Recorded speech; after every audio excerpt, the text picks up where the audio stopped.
ಆತ್ಮೀಯ ವಿದ್ಯಾರ್ಥಿಗಳಿಗೆ ಯುಆಸ್ ಯೂಟ್ಯೂಬ್ ಚಾನಲ್ಗೆ ಸ್ವಾಗತ.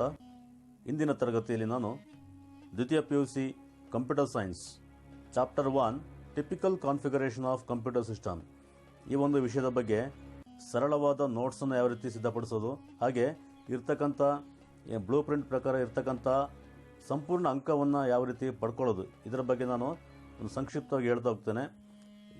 ವಿಡಿಯೋವನ್ನು ಸ್ಕಿಪ್ ಮಾಡದೆ ಸಂಪೂರ್ಣವಾಗಿ ನೋಡಿ.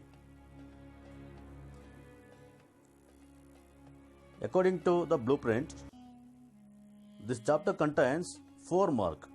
ನಿಮಗೆ ಬ್ಲೂ ಪ್ರಿಂಟ್ ಪ್ರಕಾರ ಈ ಒಂದು ಪಾಠಕ್ಕೆ 4 ಅಂಕಗಳಿರುತ್ತೆ.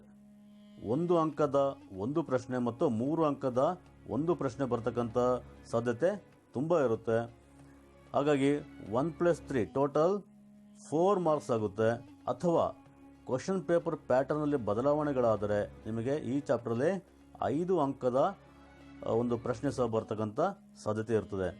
ಹಾಗಾಗಿ ನಾನು ಇಂದಿನ ತರಗತಿಯಲ್ಲಿ ನಿಮಗೆ ಈ ಪಾಠದ ಒಂದು ನೋಟ್ಸನ್ನು ನಾನು ಕಲಿಸಿಕೊಡ್ತೇನೆ. ನೀವು ನೀಟಾಗಿ ಅದನ್ನು ಕಲಿತ್ರೆ ನಿಮಗೆ ಆ 4ಕ್ಕೆ 4 ಅಂಕವನ್ನು ಪಡ್ಕೊಳ್ಬೋದು.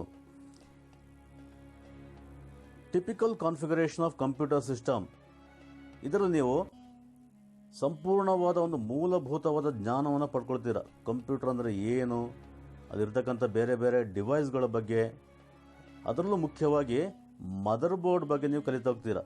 ಮದರ್ ಬೋರ್ಡ್, ಸೊ ಈ ಒಂದು ಚಿತ್ರದಲ್ಲಿ ನೋಡ್ತಾ ಹೋಗಿ ಮದರ್ ಬೋರ್ಡ್ ಕಾಂಪೊನೆಂಟ್ಸ್. ಇಲ್ಲಿ CPU ಸಾಕೆಟ್ಸ್ ಇದೆ, ಹಾಗೆ ಅದರ ಮೇಲೆ ಬರ್ತಕ್ಕಂಥ CPU ಹೀಟ್ ಸಿಂಕ್ಸ್ ಅಂತ ಬರುತ್ತೆ. ನಂತರ ಪವರ್ ಕನೆಕ್ಟರ್ಗಳು ಬರುತ್ತೆ. ನಂತರ ರ್ಯಾಮನ್ನು ಕನೆಕ್ಟ್ ಮಾಡಲಿಕ್ಕೆ ರ್ಯಾಮ್ ಸ್ಲಾಟ್ಸ್ಗಳಿದೆ. ಹಾರ್ಡ್ ಡ್ರೈವನ್ನು ಕನೆಕ್ಟ್ ಮಾಡಲಿಕ್ಕೆ ಆ ಸ್ಲಾಟ್ಸ್ಗಳಿದೆ. ಹಾಗೆ ನಿಮ್ಮ ಚಿತ್ರದಲ್ಲಿ ಕಾಣ್ತಕ್ಕಂಥದ್ದು ಅತ್ಯಂತ ದೊಡ್ಡದಾದ ಚಿಪ್ ಸೆಟ್, ಅದರ ಮೇಲೆ ಹೀಟ್ ಸಿಂಕ್ ಇದೆ, ಅದನ್ನು ನಾವು ನಾರ್ತ್ ಬ್ರಿಡ್ಜ್ ಅಂತ ಕರಿತಾ ಹೋಗ್ತೀವಿ. ನಂತರ ರೋಮ್ ಮೆಮೊರಿ ಚಿಪ್ ಇದೆ. ನಂತರ ಮತ್ತೊಂದು ದೊಡ್ಡದಾದ ಚಿಪ್ ಸೆಟ್ ಇದೆ, ಅದನ್ನು ಸೌತ್ ಬ್ರಿಡ್ಜ್ ಅಂತ ಕರಿತಾ ಹೋಗ್ತೀವಿ. ನಂತರ ಸರ್ಕ್ಯೂಟ್ ಕಾರ್ಡ್ಗಳನ್ನು ಇನ್ಸರ್ಟ್ ಮಾಡಲಿಕ್ಕಿರ್ತಕ್ಕಂಥ ಸ್ಥಳಗಳು PCI ಸ್ಲಾಟ್ಸ್ಗಳಿದೆ. ನಂತರ ರೋಮ್ ಅಥವಾ ಬಯೋಸ್, ಆ ಚಿಪ್ಪನ್ನು ಪವರನ್ನು ಸಪ್ಲೈ ಮಾಡಲಿಕ್ಕೆ ಬ್ಯಾಕಪ್ ಬ್ಯಾಟ್ರಿಗಳಿದೆ. ಹಾಗೆ AGP ಸ್ಲಾಟ್ಸ್ ಇದೆ. ಇದು ಒಂದು ಮದರ್ ಬೋರ್ಡ್ ಬಗ್ಗೆ ಒಂದು ಸಂಪೂರ್ಣ ಚಿತ್ರಣ. ನಮ್ಮ ಇಡೀ ಕಂಪ್ಯೂಟರ್ ಕಾಣ್ತಕ್ಕಂಥ ಅತ್ಯಂತ ದೊಡ್ಡದಾದ ಸರ್ಕ್ಯೂಟ್, ಪ್ರಿಂಟೆಡ್ ಸರ್ಕ್ಯೂಟ್ ಬೋರ್ಡನ್ನು ನಾವು ಮದರ್ ಬೋರ್ಡ್ ಅಂತ ಕರಿಬೇಕು. ಸೊ ನಾನು ಇನ್ನು ಮುಂದೆ ನಿಮಗೆ ನೋಟ್ಸನ್ನು ಯಾವ ರೀತಿ ಬರೀಬೇಕು ಅದರ ಬಗ್ಗೆ ತಿಳಿಸ್ತಾ ಹೋಗ್ತೇನೆ. ಸೊ ಮೊದಲ ಪ್ರಶ್ನೆ ನಿಮಗೇನು ಬರ್ಬೋದು, 1 ಮಾರ್ಕಿಗೆ ವಾಟ್ ಈಸ್ ಮದರ್ ಬೋರ್ಡ್ ಅಂತ ಕೇಳ್ಬೋದು. ವಾಟ್ ಈಸ್ ಮದರ್ ಬೋರ್ಡ್ ಅಂತ ಕೇಳಿದ್ರೆ ನೀವು it's a large printed circuit board ಅಂತ ಬರೀಬೇಕಾಗುತ್ತೆ. So what is motherboard? It's a large printed circuit board. ನಾನು ಇವಾಗ ನಿಮಗೆ ಚಿತ್ರ ತೋರಿಸಿದ್ದೆ. ಏನೋ ಇರುತ್ತೆ, ಅದರಲ್ಲಿ ಚಿಪ್ಸ್ ಇರುತ್ತೆ, ಪೋರ್ಟ್ಸ್ ಇರುತ್ತೆ, ಕಂಟ್ರೋಲರ್ಸ್ ಇರುತ್ತೆ, ಹಾಗೆ ಅದರ್ ಎಲೆಕ್ಟ್ರಾನಿಕ್ ಕಾಂಪೊನೆಂಟ್ಸ್ ಇರುತ್ತೆ. ಸೊ ಹಾಗಾಗಿ ಇಷ್ಟು ಆನ್ಸರ್ನ ಬರೀಬೇಕಾಗುತ್ತೆ. ವಾಟ್ ಈಸ್ ಮದರ್ ಬೋರ್ಡ್ ಅಂತ ಕೇಳಿದ್ರೆ it is a large printed circuit board having many chips, ports, controllers and other electronic components mounted on it ಅಂತ ಬರೀಬೇಕಾಗುತ್ತೆ. ಸೊ ಇದಕ್ಕೆ ನಿಮಗೆ 1 ಅಂಕ ಸಿಗ್ತಕ್ಕಂಥ ಸಾಧ್ಯತೆ ಇರುತ್ತೆ. ಸೊ ನಂತರ 3 ಅಂಕದ ಪ್ರಶ್ನೆಗೆ ಬಂದಾಗ how mother board is characterised ಅಂತ ಕೇಳ್ತಾನೆ. ಅನೇಕ ಸಲ ಈ ಒಂದು ಪ್ರಶ್ನೆಯನ್ನು ನೀವು ಆನ್ಯುವಲ್ ಎಕ್ಸಾಮಲ್ಲಿ ಓಲ್ಡ್ ಪೇಪರ್ಲಿ ನೋಡ್ಬೋದು. How mother board is characterised, ಅದರ ಮುಖ್ಯ ಗುಣಲಕ್ಷಣಗಳು ಯಾವ ರೀತಿ ಇರುತ್ತೆ, ಅದನ್ನು ಯಾವ ರೀತಿ ವಿಂಗಡಣೆ ಮಾಡ್ತಾರೆ, ಇದರ ಬಗ್ಗೆ ಕಲಿತಾ ಹೋಗಬೇಕಾಗುತ್ತೆ. ಇದರಲ್ಲಿ ಮುಖ್ಯವಾಗಿ ಕಲಿತಕ್ಕಂಥದ್ದು 3 ಪಾಯಿಂಟ್ಸ್. ಅದರಲ್ಲಿ form factor,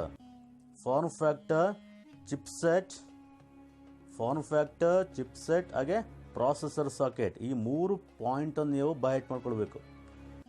the mother board May be characterised as follows. ಮೊದಲನೇ ಪಾಯಿಂಟ್ ಏನು, ಫಾರ್ಮ್ ಫ್ಯಾಕ್ಟರ್. ಹಾಗೆ 2ನೇ ಪಾಯಿಂಟ್ ಚಿಪ್ಸೆಟ್, ಹಾಗೆ 3ನೇ ಪಾಯಿಂಟ್ ಪ್ರಾಸೆಸರ್ ಸಾಕೆಟ್. ನೀವು ಇಷ್ಟನ್ನು ಮಾತ್ರ ಮೆನ್ಷನ್ ಮಾಡಿ ನಿಮಗೆ 1 ಅಂಕವನ್ನು ಕೊಡ್ತಕ್ಕಂಥ ಸಾಧ್ಯತೆ ಇರ್ತದೆ. ಹಾಗಾಗಿ ಇದನ್ನು ಸ್ವಲ್ಪ ಆಗಿದ್ರು ನೀವು ಎಕ್ಸ್ಪ್ಲೇನ್ ಮಾಡಬೇಕಾಗುತ್ತೆ. ಸೊ ಹಾಗಾದರೆ ಫಾರ್ಮ್ ಫ್ಯಾಕ್ಟರ್ ಅಂದರೆ ಏನು? So form factor it refers to the motherboard's geometry, dimension, arrangement and electrical requirements. Okay, so what is form factor? It refers to the motherboard's geometry, dimensions, arrangement and electrical requirements ಅಂತ ಬರೀಬೇಕಾಗುತ್ತೆ. ಅಂದರೆ ಒಂದು ಮದರ್ಬೋರ್ಡನ್ನ ಆಕಾರ, ವಿನ್ಯಾಸ, ಅಲ್ಲಿರ್ತಕ್ಕಂಥ electrical ಡಿವೈಸ್ಗಳು ಯಾವುದಲ್ಲಿದೆ ಅದರ ಆಧಾರದ ಮೇಲೆ ನಾವು ಅದನ್ನು ಫಾರ್ಮ್ ಫ್ಯಾಕ್ಟರ್ ಪ್ರಕಾರ, ಅಂದರೆ ಅದರ ಆಧಾರದ ಮೇಲೆ ಅದನ್ನು ವಿಂಗಡಣೆ ಮಾಡ್ಬೋದು. ಸೊ ಇದನ್ನು ನಾವು ಫಾರ್ಮ್ ಫ್ಯಾಕ್ಟರ್ ಅಂತ ಕರಿತಾ ಹೋಗ್ತೀವಿ. ಫಾರ್ಮ್ ಫ್ಯಾಕ್ಟರ್ ಅಂದ್ರೇನು? It refers to the motherboard's geometry, ಅಂದರೆ ಅದರ ಬೇರೆ ಬೇರೆ ಶೇಪ್ಸ್ ಬರ್ಬೋದು, ಸ್ಕ್ವೇರ್ ಶೇಪ್ ಬರ್ಬೋದು, ರೆಕ್ಟ್ಯಾಂಗುಲರ್ ಶೇಪ್ ಬರ್ಬೋದು, ಅದರ ಅಳತೆ ಬರ್ಬೋದು, ಡೈಮೆನ್ಷನ್ಸ್ ಬರ್ಬೋದು, ಅಥವಾ ಅಲ್ಲಿರ್ತಕ್ಕಂಥ ಬೇರೆ ಬೇರೆ ವಿದ್ಯುನ್ಮಾನ ಸಾಧನಗಳು, ಓಕೆ, ಎಲೆಕ್ಟ್ರಿಕಲ್ ರಿಕ್ವೈರ್ಮೆಂಟ್ಸ್ಗಳು. ಸೊ ಇದರ ಆಧಾರದ ಮೇಲೆ ನಾವು ಮದರ್ಬೋರ್ಡ್ನ ಲಕ್ಷಣವನ್ನು ಹೇಳ್ಬೋದು. ಅದು ಮೊದಲ ಪಾಯಿಂಟ್ ಆಗುತ್ತೆ, ಫಾರ್ಮ್ ಫ್ಯಾಕ್ಟರ್. ಓಕೆ, ಸೊ ನಂತರ ಎರಡನೇ ಪಾಯಿಂಟ್ ಅದು ಚಿಪ್ಸೆಟ್. ಈಗಾಗಲೇ ನಾನು ಮದರ್ಬೋರ್ಡ್ ನಿಮಗೆ ತೋರಿಸಿದ್ದೆ. It contains the 2 main chipsets, north bridge ಮತ್ತು ಸೌತ್ ಬ್ರಿಡ್ಜ್ ಆಗುತ್ತೆ. ನಾರ್ತ್ ಬ್ರಿಡ್ಜ್ ನಿಮಗೆ ಹೈ ಸ್ಪೀಡ್ ಕಾಂಪೊನೆಂಟನ್ನು ಕಂಟ್ರೋಲ್ ಮಾಡ್ತಾ ಹೋಗುತ್ತೆ, ಹಾಗೆ ಸೌತ್ ಬ್ರಿಡ್ಜ್ ಸ್ವಲ್ಪ ಲೋ ಸ್ಪೀಡ್ ಇರತಕ್ಕಂಥ ಕಾಂಪೊನೆಂಟನ್ನು ಕಂಟ್ರೋಲ್ ಮಾಡ್ತಾ ಹೋಗುತ್ತೆ. ಹಾಗಾಗಿ ಆ ಮದರ್ಬೋರ್ಡಲ್ಲಿ ಆ ಚಿಪ್ಸೆಟ್ ಸೆಪ್ರೇಟಾಗಿ ಬರಲ್ಲ, ಇಂಟಿಗ್ರೇಟೆಡ್, ಅಂದರೆ ಅದ್ರ ಜೊತೆಗೆ ಬರುತ್ತೆ. ಹಾಗಾಗಿ ನೀವು ಒಂದು ಮದರ್ಬೋರ್ಡನ್ನು ಪರ್ಚೇಸ್ ಮಾಡೋದಿಗೆ ಅಲ್ಲಿ ಇರ್ತಕ್ಕಂಥ ಚಿಪ್ಸೆಟ್ ಯಾವ ವರ್ಷನ್ ಅದನ್ನು ಫೈಂಡ್ ಔಟ್ ಮಾಡಿ ಮದರ್ಬೋರ್ಡನ್ನು ಪರ್ಚೇಸ್ ಮಾಡಬೇಕಾಗುತ್ತೆ. ಇದು ಎರಡನೇ ಒಂದು ಫ್ಯಾಕ್ಟರ್ ಆಗುತ್ತೆ. ಅದರ ಒಂದು ಲಕ್ಷಣವನ್ನು ಹೇಳಬೇಕಾದ್ರೆ, ಮದರ್ಬೋರ್ಡ್ ಲಕ್ಷಣ ಹೇಳಬೇಕಾದ್ರೆ ಎರಡನೇ ಫ್ಯಾಕ್ಟರ್ ಏನು? Chipset. Okay, the main function of chipset is to control the majority resources of the computer. ಒಂದು ಚಿಪ್ಸೆಟ್ನ ಮುಖ್ಯ ಕೆಲಸ ಏನೋ ಅಲ್ಲಿರ್ತಕ್ಕಂಥ ಬೇರೆ ಬೇರೆ ಡಿವೈಸ್ಗಳನ್ನು, ಅದು ಮುಖ್ಯವಾದ ಡಿವೈಸ್ಗಳನ್ನು ಕಂಟ್ರೋಲ್ ಮಾಡ್ತಕ್ಕಂಥದ್ದು. So as the chipset is integrated into the motherboard, chipset motherboard ಜೊತೆಗೆ ಬರೋದ್ರಿಂದ it is important to choose a motherboard which includes a recent chipset.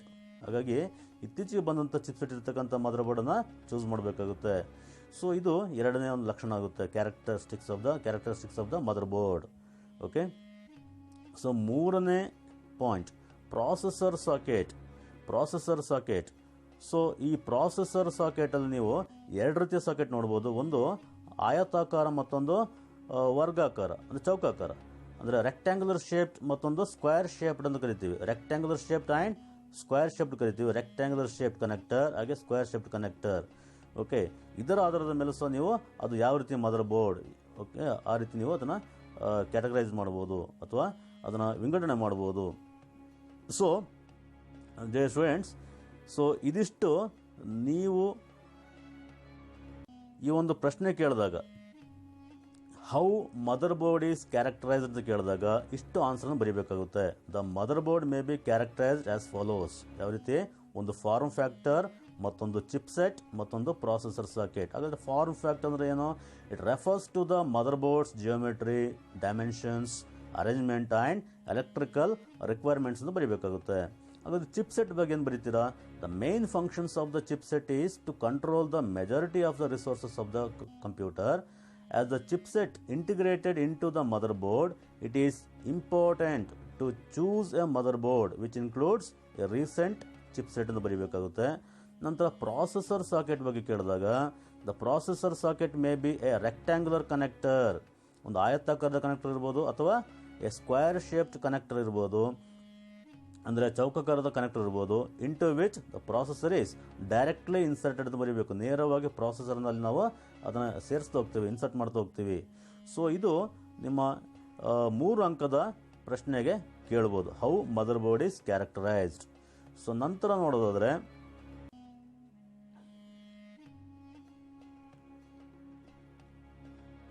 The types of ಮದರ್ಬೋರ್ಡ್. ಮುಂದಿನ ಪ್ರಶ್ನೆ ಟೈಪ್ಸ್ ಆಫ್ ಮದರ್ಬೋರ್ಡ್. ಇದು ಸಹ ಒಂದು 3 ಮಾರ್ಕ್ಗೆ ಬರ್ತಕ್ಕಂಥ ಒಂದು ಸಾಧ್ಯತೆ ಇರ್ತದೆ. ಸೊ ಟೈಪ್ಸ್ ಆಫ್ ಮದರ್ಬೋರ್ಡ್, ನಾವು ಟೈಪ್ಸ್ ಆಫ್ ಮದರ್ಬೋರ್ಡ್ ನೋಡಿದ್ರೆ ಮುಖ್ಯವಾಗಿ ಮದರ್ಬೋರ್ಡನ್ನು 4 ರೀತಿ ವಿಂಗಡಣೆ ಮಾಡ್ತಾರೆ. ಒಂದು XT ಮದರ್ಬೋರ್ಡ್, ಮತ್ತೊಂದು AT ಮದರ್ಬೋರ್ಡ್, ನಂತರ ಬೇಬಿ AT ಮದರ್ಬೋರ್ಡ್, ನಂತರ ATX ಮದರ್ಬೋರ್ಡ್ ಅಂತ ಕರಿತಾ ಹೋಗ್ತೀವಿ. ಹಾಗಾದರೆ ಏನು ಕೇಳ್ಬೋದು ಇದರಲ್ಲಿ? So write a note on XT motherboard, write a note on AT motherboard, ಈ ರೀತಿ ಕ್ವಶನ್ ಮಾಡ್ತಾ ಹೋಗ್ಬೋದು. ಅಥವಾ ಇನ್ನು ಒನ್ ಶಾರ್ಟ್ ಅಂತ ಹೇಳಿದ್ರೆ ಒಂದೇ ಕ್ವಶನಲ್ಲಿ write a note on types of motherboard ಅಂತ ಕೇಳ್ಬೋದು. ಸೊ ಹಾಗಾಗಿ ನಾವು ಎಲ್ಲವನ್ನು ಕಲಿಯಬೇಕಾಗುತ್ತೆ. ಸೊ ಇವಾಗ ಟೈಪ್ಸ್ ಆಫ್ ಮದರ್ ಬೋರ್ಡ್, ಅದರಲ್ಲಿ extreme write and note on extreme motherboard ಅಂತ ಕೇಳಿದಾಗ 3 ಮಾರ್ಕ್ಸಿಗೆ ಕೇಳಿದಾಗ ನೀವು ಮಿನಿಮಮ್ 3 ಪಾಯಿಂಟ್ಸ್ ಇರಲೇಬೇಕಲ್ಲಿ. 3 ಮಾರ್ಕಿಗೆ 3 ಅಂಕಕ್ಕೆ 3 ಪಾಯಿಂಟ್ಸ್ ಇರಲೇಬೇಕಾಗುತ್ತೆ. ಏನು ಬರೀತೀರಾ ನೋಡಿ, ಎಕ್ಸ್ ಟಿ ಅಂದರೆ ಏನು? X T stands for extended technology ಅಂತ ಅರ್ಥ. ಎಕ್ಸ್ ಟಿ ಮದರ್ ಬೋರ್ಡಲ್ಲಿ ಎಕ್ಸ್ ಟಿ ಅಂದರೆ ಏನು? Extended technology. ನಂತರ ಇಲ್ಲಿ ಬಳಸ್ತಕ್ಕಂಥ ಪ್ರಾಸೆಸರ್ ಸಾಕೆಟ್, ಇದು ಸ್ವಲ್ಪ ಓಲ್ಡ್ ಟೈಪ್ ಮದರ್ ಬೋರ್ಡ್ ಆಗುತ್ತೆ. ಇಲ್ಲಿ ಬಳಸ್ತಕ್ಕಂಥ ಪ್ರಾಸೆಸರ್ ಸಾಕೆಟ್ ಯಾವುದು? LIF, ಲೋ ಇನ್ಸರ್ಷನ್ ಫೋರ್ಸ್ ಅಂತ ಕರಿತೀವಿ. ಈ ರೀತಿ ಸಾಕೆಟನ್ನು ಬಳಸ್ತಾ ಹೋಗ್ತೀವಿ. ನಂತರ ಆ ಒಂದು ಮದರ್ ಬೋರ್ಡಲ್ಲಿ ಬಳಸ್ತಕ್ಕಂಥ ರ್ಯಾಮ್ ಸ್ಲಾಟ್ಗಳನ್ನು ನೋಡಿದ್ರೆ ಅಲ್ಲಿ ಡಿಮ್ಮನ್ನು ಯೂಸ್ ಮಾಡ್ತಾ ಹೋಗ್ತೀವಿ. ಡ್ಯುಯಲ್ ಇನ್ಲೈನ್ ಮೆಮೊರಿ ಮಾಡೆಲ್ ಅಂತ ಕರಿತೀವಿ, ಅದನ್ನು ಬಳಸ್ತಾ ಹೋಗ್ತೀವಿ. ನಂತರ ಇಲ್ಲಿ ಪವರ್ ಕನೆಕ್ಷನ್ಸಿಗೆ ನಾವು 12 ಪಿನ್ ಕನೆಕ್ಟರ್ಗಳನ್ನು ಯೂಸ್ ಮಾಡ್ತಾ ಹೋಗ್ತೀವಿ. ನಂತರ ಆ ಒಂದು ಮದರ್ ಬೋರ್ಡ್ ಇರ್ತಕ್ಕಂಥ ಬೇರೆ ಟೈಪ್ನ ಸ್ಲಾಟ್ಸ್ಗಳಂತ ಹೇಳಿದಾಗ ಅದು ISA ಇರುತ್ತೆ. ಅಲ್ಲಿ ISA ಇಂಡಸ್ಟ್ರಿ ಸ್ಟ್ಯಾಂಡರ್ಡ್ ಆರ್ಕಿಟೆಕ್ಚರ್, ಈ ರೀತಿಯ ಸ್ಲಾಟ್ಸನ್ನು ನೋಡ್ತಾ ಹೋಗ್ತೀವಿ. ಸೊ ಇಷ್ಟು 5 ಪಾಯಿಂಟ್ಸನ್ನು ನೀವು ಕಲಿತಾಗ ನಿಮಗೆ 5 ಮಾರ್ಕ್ಸಿಗೆ ಕೇಳಿದ್ರು ಬರಿಬೋದು, 4 ಅಂಕಕ್ಕೆ ಕೇಳಿದ್ರು ಬರಿಬೋದು, 3 ಅಂಕಕ್ಕೂ ಕೇಳಿದ್ರು ಸಹ ನೀವು ಬರಿಬೋದು. ಹಾಗಾಗಿ 5 ಪಾಯಿಂಟನ್ನು ನೀವು ಬೈಹೆಟ್ ಮಾಡಿದ್ರೆ ನಿಮಗೆ 5 ಮಾರ್ಕಿಗೆ ಕೇಳಿದ್ರು ಸಹ you will get the 5 mark also. Okay, so first point ಏನು ಕಲಿಬೇಕು? ಅದರ ಅಬ್ರಿವೇಷನ್ ಕಲಿರಿ. ST stands for extended technology. ಯಾಕಂದರೆ ನಿಮಗೆ ಮೊದಲ ಚಾಪ್ಟ್ರಲ್ಲಿ ಅಬ್ರಿವೇಷನ್ ಕೇಳ್ತಕ್ಕಂಥ ಒಂದು ಚಾನ್ಸಸ್ ಇರುತ್ತೆ, ಅಂದರೆ ಎಕ್ಸ್ಪ್ಯಾಂಡ್ ಮಾಡಿ ಬರೀಲಿಕ್ಕೆ. For example, what is DDR RAM ಅಂತ ಒಂದ್ಸಲ ಕೇಳಿದ್ದಾನೆ, DDR RAM. ಹಾಗಾಗಿ ಆ ರೀತಿಯ ಒಂದು ಏನು ಅಬ್ರಿವೇಷನ್ಸನ್ನು ನೀವು ಮೊದಲ ಪಾಠದಲ್ಲಿ ಕಲೆಕ್ಟ್ ಮಾಡಿ ಇಟ್ಕೊಳ್ಬೇಕು. ಸಾರಿ. ಸೊ ಫಸ್ಟ್ ಪಾಯಿಂಟ್ ಏನು? What X T stand for extended technology. ನಂತರ ಇಲ್ಲಿ ಬಳಸ್ತಕ್ಕಂಥ ಪ್ರಾಸೆಸರ್ ಸಾಕೆಟ್ ಯಾವುದು? LIF, ಲೋ ಇನ್ಸರ್ಷನ್ ಫೋರ್ಸ್ ಅಂತ ಕರಿತೀವಿ. 3ನೇ ಪಾಯಿಂಟ್ ಏನು? RAM slot. ಯಾವ ಸ್ಲಾಟ್ ಯೂಸ್ ಮಾಡ್ತೀವಿ ರ್ಯಾಮಿಗೆ? DIMM. ನಂತರ ದ ಪವರ್ ಕನೆಕ್ಷನ್ಸಿಗೆ 12 ಪಿನ್ ಅನ್ನು ಯೂಸ್ ಮಾಡ್ತೀವಿ, 12 ಪಿನ್ ಕನೆಕ್ಟರ್ಗಳನ್ನು ಯೂಸ್ ಮಾಡ್ತಾ ಹೋಗ್ತೀವಿ. ನಂತರ ಅದರ್ ಟೈಪ್ ಆಫ್ ಸ್ಲಾಟ್ಸ್ ಬಂದಾಗ ಇಲ್ಲಿ ನಾವು IAS ಅನ್ನು ಯೂಸ್ ಮಾಡ್ತೀವಿ. ನೋಡಿ, ಇದೇ ರೀತಿಯ ಪಾಯಿಂಟ್ಸನ್ನು ನೀವು ಮತ್ತೊಂದು ಮದರ್ ಬೋರ್ಡಿಗೆ ಸಹ ಬರೀಬೋದು. ಯಾವುದು next mother board? AT type, AT mother board. ಹಾಗಾದರೆ AT ಅಂದರೆ ಏನು? AT stands for advanced technology. AT stands for advanced technology ಅಂತ ಕರಿತೀವಿ. ಅಬ್ರಿವೇಷನ್ ನೆನ್ಪಿಟ್ಕೊಳ್ಳಿ, AT stands for advanced technology. ನಂತರ ಮುಂದಿನ ಪಾಯಿಂಟ್ ಏನು? ಪ್ರಾಸೆಸರ್ ಬಗ್ಗೆ ಕಲಿಬೇಕು. ದ ಪ್ರಾಸೆಸರ್ ಸಾಕೆಟ್ ಯೂಸ್ ಯಾವುದು? PGA, ಪಿನ್ ಗ್ರಿಡ್ ಅರೆ ಅಂತ ಕರಿತೀವಿ, ಪಿನ್ ಗ್ರಿಡ್ ಅರೆ. ಓಕೆ. ನಂತರ 3ನೇ ಪಾಯಿಂಟ್ಸ್ ಏನು ಕಲಿಬೇಕು? ನೀವು ರ್ಯಾಮ್ ಸ್ಲಾಟ್ ಬಗ್ಗೆ ಕಲಿಬೇಕು, RAM slot. So RAM slot ಯಾವುದನ್ನು ಯೂಸ್ ಮಾಡ್ತೀವಿ? SD RAM ಅನ್ನು ಯೂಸ್ ಮಾಡ್ತೀವಿ, SD RAM ಸ್ಲಾಟ್ಸನ್ನು ಯೂಸ್ ಮಾಡ್ತಾ ಹೋಗ್ತೀವಿ ಇಲ್ಲಿ. ನಂತರ ಪವರ್ ಕನೆಕ್ಷನ್ಸಿಗೆ ಇಲ್ಲಿ ನಾವು 20 ಪಿನ್ ಕನೆಕ್ಟರನ್ನು ಬಳಸ್ತಾ ಹೋಗ್ತೀವಿ, 20 ಪಿನ್ ಕನೆಕ್ಟರ್ಗಳು. ನಂತರ ಅದರ್ ಸ್ಲಾಟ್ಸ್ ಯಾವುದೆಲ್ಲ ಬರಿಬೋದು ನೀವು ಇಲ್ಲಿ? ನೀವು PCI ಮತ್ತು ISA ಬರಿಬೋದು. ಪೆರಿಫರಲ್ ಕಾಂಪೋನೆಂಟ್ ಇಂಟರ್ಕನೆಕ್ಟ್ ಅಂತ ಕರಿತೀವಿ, PCI. ನಂತರ ISA. ಸೊ ಕಾಮನ್ ಪಾಯಿಂಟ್ಸ್ ಇದೆ ನೋಡಿ. ನೀವು ಎರಡು ಮದರ್ ಬೋರ್ಡನ್ನು ಕಂಪೇರ್ ಮಾಡಿದಾಗ ನಾವು ಮೊದಲ ಪಾಯಿಂಟ್ ಏನು ಬರೋದು? ಅದರ ಅಬ್ರಿವೇಷನ್. 2ನೇ ಪಾಯಿಂಟ್ ಪ್ರಾಸೆಸರ್ ಸಾಕೆಟ್. 3ನೇ ಪಾಯಿಂಟ್ ರ್ಯಾಮ್ ಸ್ಲಾಟ್ಸ್. 4ನೇ ಪಾಯಿಂಟ್ ಪವರ್ ಕನೆಕ್ಷನ್ಸ್. 5ನೇ point other slots. AT mother board ಸಹ ಅದೇ ರೀತಿ ಬರೀಬೇಕಾಗುತ್ತೆ. ನಂತರ baby AT mother board. What is baby AT mother board? So it is the combination of XT and AT. ಇದು XT ಮತ್ತು AT mother board ಇರ್ತಕ್ಕಂಥ ಒಂದು ಉತ್ತಮ ಒಂದು ಕ್ಯಾರೆಕ್ಟರ್ಗಳನ್ನು ಬಳಸ್ಕೊಂಡು ಒಂದು ಡಿಸೈನ್ ಮಾಡಿರ್ತಕ್ಕಂಥ ಒಂದು ಮದರ್ ಬೋರ್ಡ್ ಇದು. ಅದಕ್ಕೆ ನಾವು ಕರಿಬೇಕು ಬೇಬಿ AT ಅಂತ. It is a combination of XT and AT. ನಂತರ ಇಲ್ಲಿ ಬಳಸ್ತಕ್ಕಂಥ ಪ್ರಾಸೆಸರ್ ಸಾಕೆಟ್ಸ್ ಯಾವುದು? LIF and PGA. 2 ಟೈಪನ್ನು ಕೆಲವೊಂದ್ಸಲ ಯೂಸ್ ಮಾಡ್ತಾ ಹೋಗ್ತಾನೆ. ನಂತರ ಇಲ್ಲಿ ಬಳಸಕ್ಕಂಥ ರ್ಯಾಮ್ ಸ್ಲಾಟ್ಸ್ಗಳು. ಸೊ ಇಲ್ಲಿ ನೀವು SD RAM ನೋಡ್ಬೋದು, DDR RAM ಅನ್ನು ನೋಡ್ಬೋದು. ಈ ಥರ ಸ್ಲಾಟ್ಸ್ನ ಯೂಸ್ ಮಾಡ್ತಾ ಹೋಗ್ತಾನೆ. ನಂತರ ಪವರ್ ಕನೆಕ್ಷನ್ಸಿಗೆ 12 ಆ್ಯಂಡ್ 20 ಪಿನ್ ಕನೆಕ್ಟರ್ ಯೂಸ್ ಮಾಡ್ತಾ ಹೋಗ್ತಾನೆ. ನೋಡಿ, ಎರಡನ್ನು ಸೇರಿಸಿ ಬರೀಬೇಕು. ನೀವು ಮೇಲೆ ಕಲ್ತಿರ್ತೀರಾ, whatever you learnt in the XT and AT type, you can combine and you can write mention in this baby AT motherboard. Clear? ನಂತರ other type of slots are use. ಯಾವುದೆಲ್ಲ ಇಲ್ಲಿ ನಾವು PCI ಮತ್ತು ISA ನೋಡ್ಬೋದು, peripheral component ಇಂಟರ್ಕನೆಕ್ಟ್ ಮತ್ತು industry standard architecture. So ಈ ರೀತಿ ಸ್ಲಾಟ್ಸನ್ನು ನೋಡ್ತಾ ಹೋಗ್ಬೋದು. ಸೊ ಇದಿಷ್ಟು ನೀವು ಕಲಿಬೇಕಾದಂಥ ಪಾಯಿಂಟ್ಸ್ಗಳು. ಯಾವುದರಲ್ಲಿ baby AT motherboard. Baby AT motherboard ಮೊದಲನೇದು, it is a combination of XT and AT. ಎರಡನೇದು, ಯಾವ ಸಾಕೆಟ್ಸ್ ಯೂಸ್ ಮಾಡ್ತಾ ಹೋಗ್ತಾನೆ, LIF ಆ್ಯಂಡ್ PGA. ನಂತರ ರ್ಯಾಮ್ ಸ್ಲಾಟ್ಸಿಗೆ SD RAM ಮತ್ತು DDR RAM ಅನ್ನು ಬಳಸ್ತಾನೆ. DDR RAM, okay, DDR RAM double data rate random access memory ಅಂತ ಕರಿತಾ ಹೋಗ್ತೀವಿ. ನಂತರ ಪವರ್ ಕನೆಕ್ಷನ್ಸಿಗೆ 12 ಆ್ಯಂಡ್ 20 ಪಿನ್ ಕನೆಕ್ಟರ್ ಯೂಸ್ ಮಾಡ್ತಾ ಹೋಗ್ತಾನೆ. 12 ಅಥವಾ 20 ಪಿನ್ ಇರ್ತಕ್ಕಂಥ ಕನೆಕ್ಟರ್ಗಳನ್ನ ಬಳಸ್ತಾ ಹೋಗ್ತಾನೆ. ನಂತರ ಬೇರೆ ರೀತಿಯ ಸ್ಲಾಟ್ಸ್ ನೋಡಿದ್ರೆ ಇಲ್ಲಿ ನಮಗೆ PCI ಮತ್ತು ISA ಸಿಗ್ತಾ ಹೋಗುತ್ತೆ. ಸೊ ಕೊನೆಯ ಟೈಪ್ನ ಮದರ್ಬೋರ್ಡ್ ATX. ಹಾಗಾದರೆ ATX ಅಂದರೆ ಏನು, ಫುಲ್ ಫಾರ್ಮ್ ಏನು? So ATX stands for advanced technology extended ಅಂತ ಕರಿತೀವಿ. ಅಡ್ವಾನ್ಸ್ಡ್ ಟೆಕ್ನಾಲಜಿ ಎಕ್ಸ್ಟೆಂಡೆಡ್ ಅಬ್ರಿವೇಷನನ್ನು ನೆನಪಿಟ್ಕೊಳ್ಳಿ, 1 ಮಾರ್ಕಿಗೆ ಬರ್ಬೋದು. ಎಕ್ಸ್ಪ್ಯಾಂಡ್ ATX ಅಂತ, ಅಡ್ವಾನ್ಸ್ಡ್ ಟೆಕ್ನಾಲಜಿ ಎಕ್ಸ್ಟೆಂಡೆಡ್. ಎರಡನೆಯ ಕಾಮನ್ ಪಾಯಿಂಟ್ ಏನು ಕಲಿಬೇಕು, ಪ್ರಾಸೆಸರ್ ಸಾಕೆಟ್ ಬಗ್ಗೆ. ಇಲ್ಲೇನು ಬರೀಬೇಕು, MPGA ಮಲ್ಟಿ ಪಿನ್ ಗ್ರಿಡ್ ಅರೇ ಅಂತ ಬರೀಬೇಕು. ಇದು ATXಲ್ಲಿ MPGA ಯೂಸ್ ಮಾಡ್ತಾ ಹೋಗ್ತೀವಿ. ನಂತರ ರ್ಯಾಮ್ ಸ್ಲಾಟ್ಸಿಗೆ ಇಲ್ಲಿ ರ್ಯಾಮನ್ನು ಇನ್ಸರ್ಟ್ ಮಾಡಲಿಕ್ಕೆ ನಾವು DDR RAM ಅನ್ನು ಬಳಸ್ತಾ ಹೋಗ್ತೀವಿ. DDR RAM ಸ್ಲಾಟ್ಸನ್ನು ಬಳಸ್ತಾ ಹೋಗ್ತೀವಿ. ನಂತರ ಪವರ್ ಪಿನ್ ಕನೆಕ್ಷನ್ಸಿಗೆ ಇಲ್ಲಿ ನಾವು 24 ಪಿನ್ ಕನೆಕ್ಟರ್ನ ಬಳಸ್ತಾ ಹೋಗ್ತೀವಿ. 20 ಅಥವಾ 24 ಪಿನ್ ಇರ್ತಕ್ಕಂಥ ಕನೆಕ್ಟರ್ಗಳನ್ನ ಬಳಸ್ತಾ ಹೋಗ್ತೀವಿ. ನಂತರ ಅದರ್ ಸ್ಲಾಟ್ಸ್ ನೋಡೋದಾದ್ರೆ ಇಲ್ಲಿ PCI ಮತ್ತು AGP ಅನ್ನು ಬಳಸ್ತಾ ಹೋಗ್ತೀವಿ. AGP ಆಕ್ಸಲರೇಟೆಡ್ ಗ್ರಾಫಿಕ್ಸ್ ಪೋರ್ಟ್ ಅಂತ ಕರಿತಾ ಹೋಗ್ತೀವಿ. ಸೊ ಈ 2 ಸ್ಲಾಟನ್ನು ಇಲ್ಲಿ ಯೂಸ್ ಮಾಡ್ತಾ ಹೋಗ್ತಾನೆ. ಸೊ ಯಾವುದಲ್ಲಿ ATX ಮದರ್ಬೋರ್ಡಲ್ಲಿ. ಸೊ ಇಲ್ಲಿ ಅಬ್ರಿವೇಷನ್ ಕಲಿರಿ, ಅಡ್ವಾನ್ಸ್ಡ್ ಟೆಕ್ನಾಲಜಿ ಎಕ್ಸ್ಟೆಂಡೆಡ್. ನೀವು ಪ್ರಾಸೆಸರ್ ಸಾಕೆಟಿಗೆ MPGA ಬಳಸ್ತೀರಿ. ಹಾಗೆ ರ್ಯಾಮ್ ಸ್ಲಾಟಿಗೆ DDR RAM ಅನ್ನು ಬಳಸ್ತಾ ಹೋಗ್ತೀರಿ. ದೆನ್ ಪವರ್ ಕನೆಕ್ಷನ್ಸಿಗೆ 20 ಅಥವಾ 24 ಪಿನ್ ಇರತಕ್ಕಂಥ ಕನೆಕ್ಟರ್ಗಳನ್ನ ಬಳಸ್ತಾ ಹೋಗ್ತೀರಿ. ನಂತರ ಅದರ್ ಸ್ಲಾಟ್ಸ್ ಬಂದಾಗ PCI ಮತ್ತು AGP ಬರುತ್ತೆ. Okay students, hope you understood this topic. So ನಾವು ಯಾವ ಟಾಪಿಕನ್ನು ಇದುವರೆಗೆ ಕಲ್ತಿದ್ದೀವಿ, types of motherboard. Okay,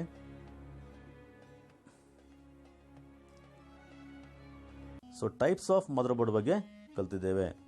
so ನಂತರ ಮುಂದಿನ topic components of motherboard. Motherboard ಬರ್ತಕ್ಕಂಥ ಬೇರೆ ಬೇರೆ ರೀತಿಯ ವಿದ್ಯುನ್ಮಾನ ಸಾಧನಗಳು ಏನೆಲ್ಲ ಯೂಸ್ ಮಾಡ್ತೀವಿ ಎಲೆಕ್ಟ್ರಾನಿಕ್ ಡಿವೈಸ್ಗಳಲ್ಲಿ, ಯಾವ್ಯಾವ ಪಾರ್ಟ್ಸ್ಗಳು ಬರುತ್ತೆ, ಇದ್ರ ಬಗ್ಗೆ ಕಲಿತಾ ಹೋಗ್ತೀವಿ. ಸೊ ಮುಖ್ಯವಾಗಿ ನಾವು ಕಲಿತಕ್ಕಂಥ ಪಾರ್ಟ್ಸ್ಗಳು, ಸೊ ದಟ್ ಈಸ್ ಪ್ರಾಸೆಸರ್ ಬಗ್ಗೆ ಕಲಿಬೇಕು. ಅಲ್ಲಿ ಪ್ರಾಸೆಸರ್ ಸಾಕೆಟ್ ಇರುತ್ತೆ ಮದರ್ಬೋರ್ಡಲ್ಲಿ. ನಂತರ ಬಯೋಸ್ ಚಿಪ್ ಇರುತ್ತೆ, CMOS ಇರುತ್ತೆ, ಸ್ಲಾಟ್ಸ್ಗಳು ಇರುತ್ತೆ, ಡಿಸ್ಕ್ ಕಂಟ್ರೋಲರ್ಸ್ ಇರುತ್ತೆ. ಹಾಗೆ ಇನ್ಪುಟ್ ಅಥವಾ ಔಟ್ಪುಟ್ ಪೋರ್ಟ್ ಅಥವಾ ಇಂಟರ್ಫೇಸಸ್ಗಳನ್ನು ನೋಡ್ಬೋದು. ಹಾಗೆ ಬಸ್ ಬಗ್ಗೆ ಕಲಿಬೇಕಾಗುತ್ತೆ. ಓಕೆ, ಸೊ ಇದ್ರ ಬಗ್ಗೆ ನಾವು ಮುಂದಿನ ಹಂತದಲ್ಲಿ ಕಲಿತಾ ಹೋಗುವ. ಮೊದಲನೇದು ಪ್ರಾಸೆಸರ್ ಬಗ್ಗೆ ಕೇಳಿದಾಗ, ಓಕೆ, ಪ್ರಾಸೆಸರ್ ಅಂದರೆ CPU ಅಂತ ಕಲಿಬೇಕಾಗುತ್ತೆ. ನೀವು ಸೆಂಟ್ರಲ್ ಪ್ರೊಸೆಸಿಂಗ್ ಯೂನಿಟ್ ಅಥವಾ ಮೈಕ್ರೋ ಚಿಪ್ ಅಂತ ಕಲಿತಾ ಹೋಗ್ತೀವಿ, ಮೈಕ್ರೋ ಪ್ರಾಸೆಸರ್ ಅಥವಾ ಪ್ರಾಸೆಸರ್.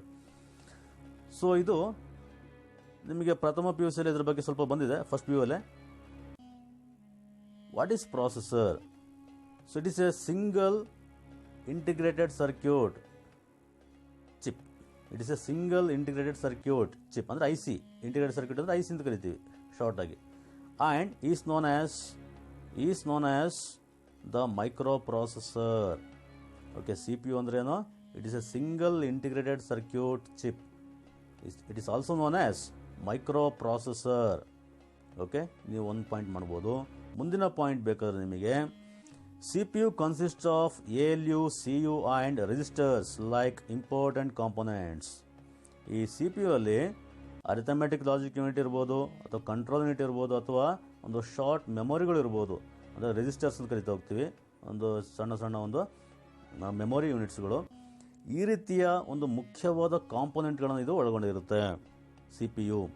ನಂತರ ನಿಮ್ಮ ಮದರ್ ಬೋರ್ಡ್ ಬಗ್ಗೆ ನಾವು ಮಾತಾಡ್ತಿದ್ದೀವಿ. ಹಾಗಾಗಿ ಮದರ್ ಬೋರ್ಡಲ್ಲಿ ಈ ಆಲ್ರೆಡಿ ಇದೊಂದು ಪಾಯಿಂಟ್ ಕಲ್ತಿದ್ದೀರಾ, the mother board may contain square shaped or rectangular shape type processor slots. Okay, ಮದರ್ ಬೋರ್ಡಲ್ಲಿ ಒಂದು ಚೌಕಾಕಾರದ ಅಥವಾ ಆಯತಾಕಾರದ ರೆಕ್ಟ್ಯಾಂಗುಲರ್ ಶೇಪ್ಡ್ ಒಂದು ಪ್ರಾಸೆಸರ್ ಸ್ಲಾಟ್ಸನ್ನು ನೋಡ್ಬೋದು. Into which processor can be directly inserted. ನೇರವಾಗಿ ನಾವು ಪ್ರಾಸೆಸರ್ನ ನೇರವಾಗಿ ಅಲ್ಲಿ ಇನ್ಸರ್ಟ್ ಮಾಡ್ತಾ ಹೋಗ್ಬೋದು. ಸೊ ಈ 3 ಪಾಯಿಂಟನ್ನು ನೀವು ಬರೆದಾಗ ನಿಮಗೆ ಸಾಮಾನ್ಯವಾಗಿ 1 ಅಂಕದ ಪ್ರಶ್ನೆ ಬರ್ಬೋದು ಇದು. Okay, write what is CPU ಅಥವಾ what is processor, what is microprocessor, 1 ಅಂಕಕ್ಕೆ ಬರ್ತಕ್ಕಂಥ ಸಾಧ್ಯತೆ ಇರ್ತದೆ. ಹಾಗೆ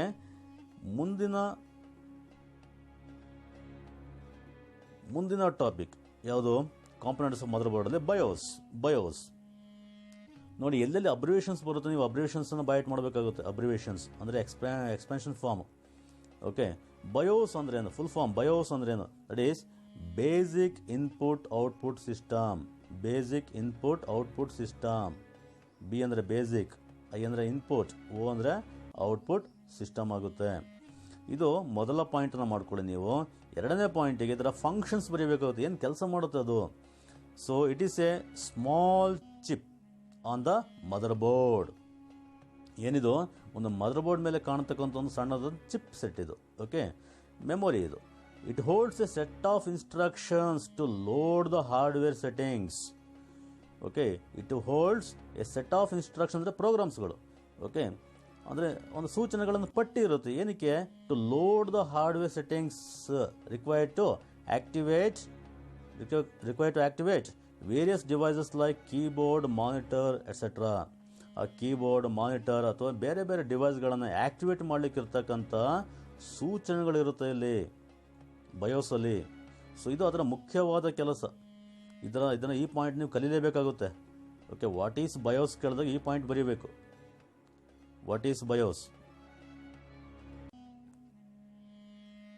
ವಾಟ್ ಈಸ್ ಬಯೋಸ್ ಕೇಳಿದಾಗ ನೀವು it is a small chip. It is a small chip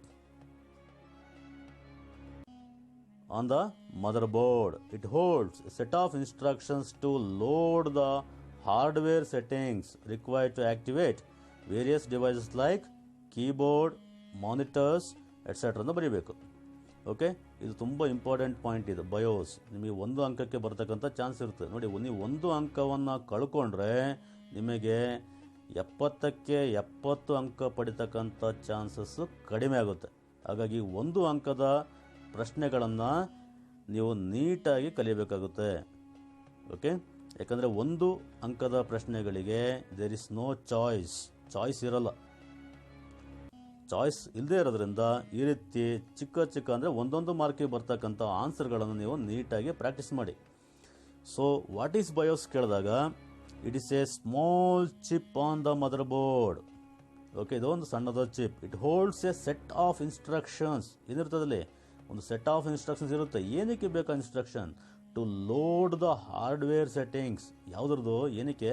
required to activate various devices like keyboard, monitor etcetera ಅಂತ ಬರೀರಿ. ನಂತರ ಇದರ ಒಂದು ಮುಖ್ಯವಾದ ಲಕ್ಷಣ ಅಂತ ಹೇಳಿದ್ರೆ ಇದು ಅಲ್ಲಿರ್ತಕ್ಕಂಥ ಬಾಹ್ಯ ಉಪಕರಣಗಳನ್ನು ಅಂದರೆ ಎಕ್ಸ್ಟರ್ನಲ್ ಡಿವೈಸನ್ನು ಅದಾಗೆ ಚೆಕ್ ಮಾಡುತ್ತೆ. ಅಂದರೆ ಮಾನಿಟರ್ ಕನೆಕ್ಟ್ ಆಗಿದೆಯಾ, ಕೀಬೋರ್ಡ್ ಕನೆಕ್ಟ್ ಆಗಿದೆಯಾ ಅಂತ. ಅಂದರೆ ಇದಕ್ಕೇನು ಕರಿಬೇಕು ಅಂದರೆ ಪೋಸ್ಟ್ ಅಂತ ಕರಿಬೇಕು. Post POST. So what is post? That is power on self test ಅಂತ ಕರಿತೀವಿ. Power on self test. ಅದನ್ನು ನೀವು 3ನೇ ಪಾಯಿಂಟ್ ಆಗಿ ಬಳಸ್ಬೋದು. You can write it as the 3rd point. So that is it has the ability of power on self test ಅಂತ ಬರಿಬೋದು. ಈ ರೀತಿ 3 ಪಾಯಿಂಟ್ಸನ್ನು ನೀವು ಬೈಟ್ ಮಾಡಿದಾಗ ನಿಮಗೆ 3 ಅಂಕ ಕೇಳಿದ್ರು ಬರಿಬೋದು ಅಥವಾ 1 ಅಂಕಕ್ಕೆ ಕೇಳಿದ್ರು ಸಹ ಬರಿಬಹುದು. ಸೊ ಮುಂದಿನ ಟಾಪಿಕ್ ಯಾವುದು? CMOS ಬಗ್ಗೆ ಕಲಿಬೇಕಾಗುತ್ತೆ. CMOS.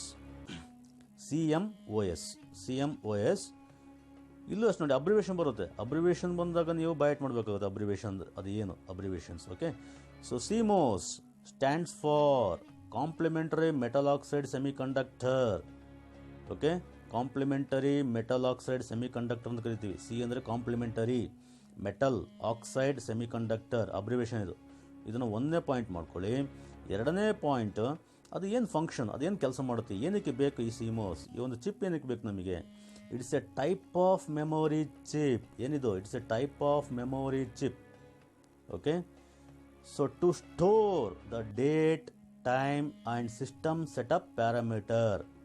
ಓಕೆ, ಇಲ್ಲಿ ದಿನಾಂಕಗಳಿರ್ಬೋದು ಅಥವಾ ಸಮಯ ಇರ್ಬೋದು ಅಥವಾ ಒಂದು ಸಿಸ್ಟಮ್ ಬೇಕಾದಂಥ ಕೆಲವೊಂದು ಸೂಚನೆಗಳಿರ್ಬೋದು, ಇವೆಲ್ಲವನ್ನು ಇದು ತನ್ನಲ್ಲಿ ಇಟ್ಕೊಂಡಿರುತ್ತೆ. ಯಾವುದು? CMOS. So CMOS is a type of memory chip.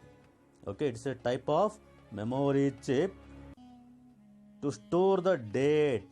So ಡೇಟನ್ನು, ದಿನಾಂಕವನ್ನು ಇಟ್ಕೊಳ್ಳುತ್ತೆ, ಟೈಮ್ನ ಇಟ್ಕೊಳ್ಳುತ್ತೆ, ಹಾಗೆ ಅದಕ್ಕೆ ಸಿಸ್ಟಮಿಗೆ ಸಂಬಂಧಪಟ್ಟಂಥ ಕೆಲವೊಂದು ಪ್ಯಾರಾಮೀಟರ್ಗಳನ್ನು ಇದು ಇಟ್ಕೊಂಡಿರುತ್ತೆ.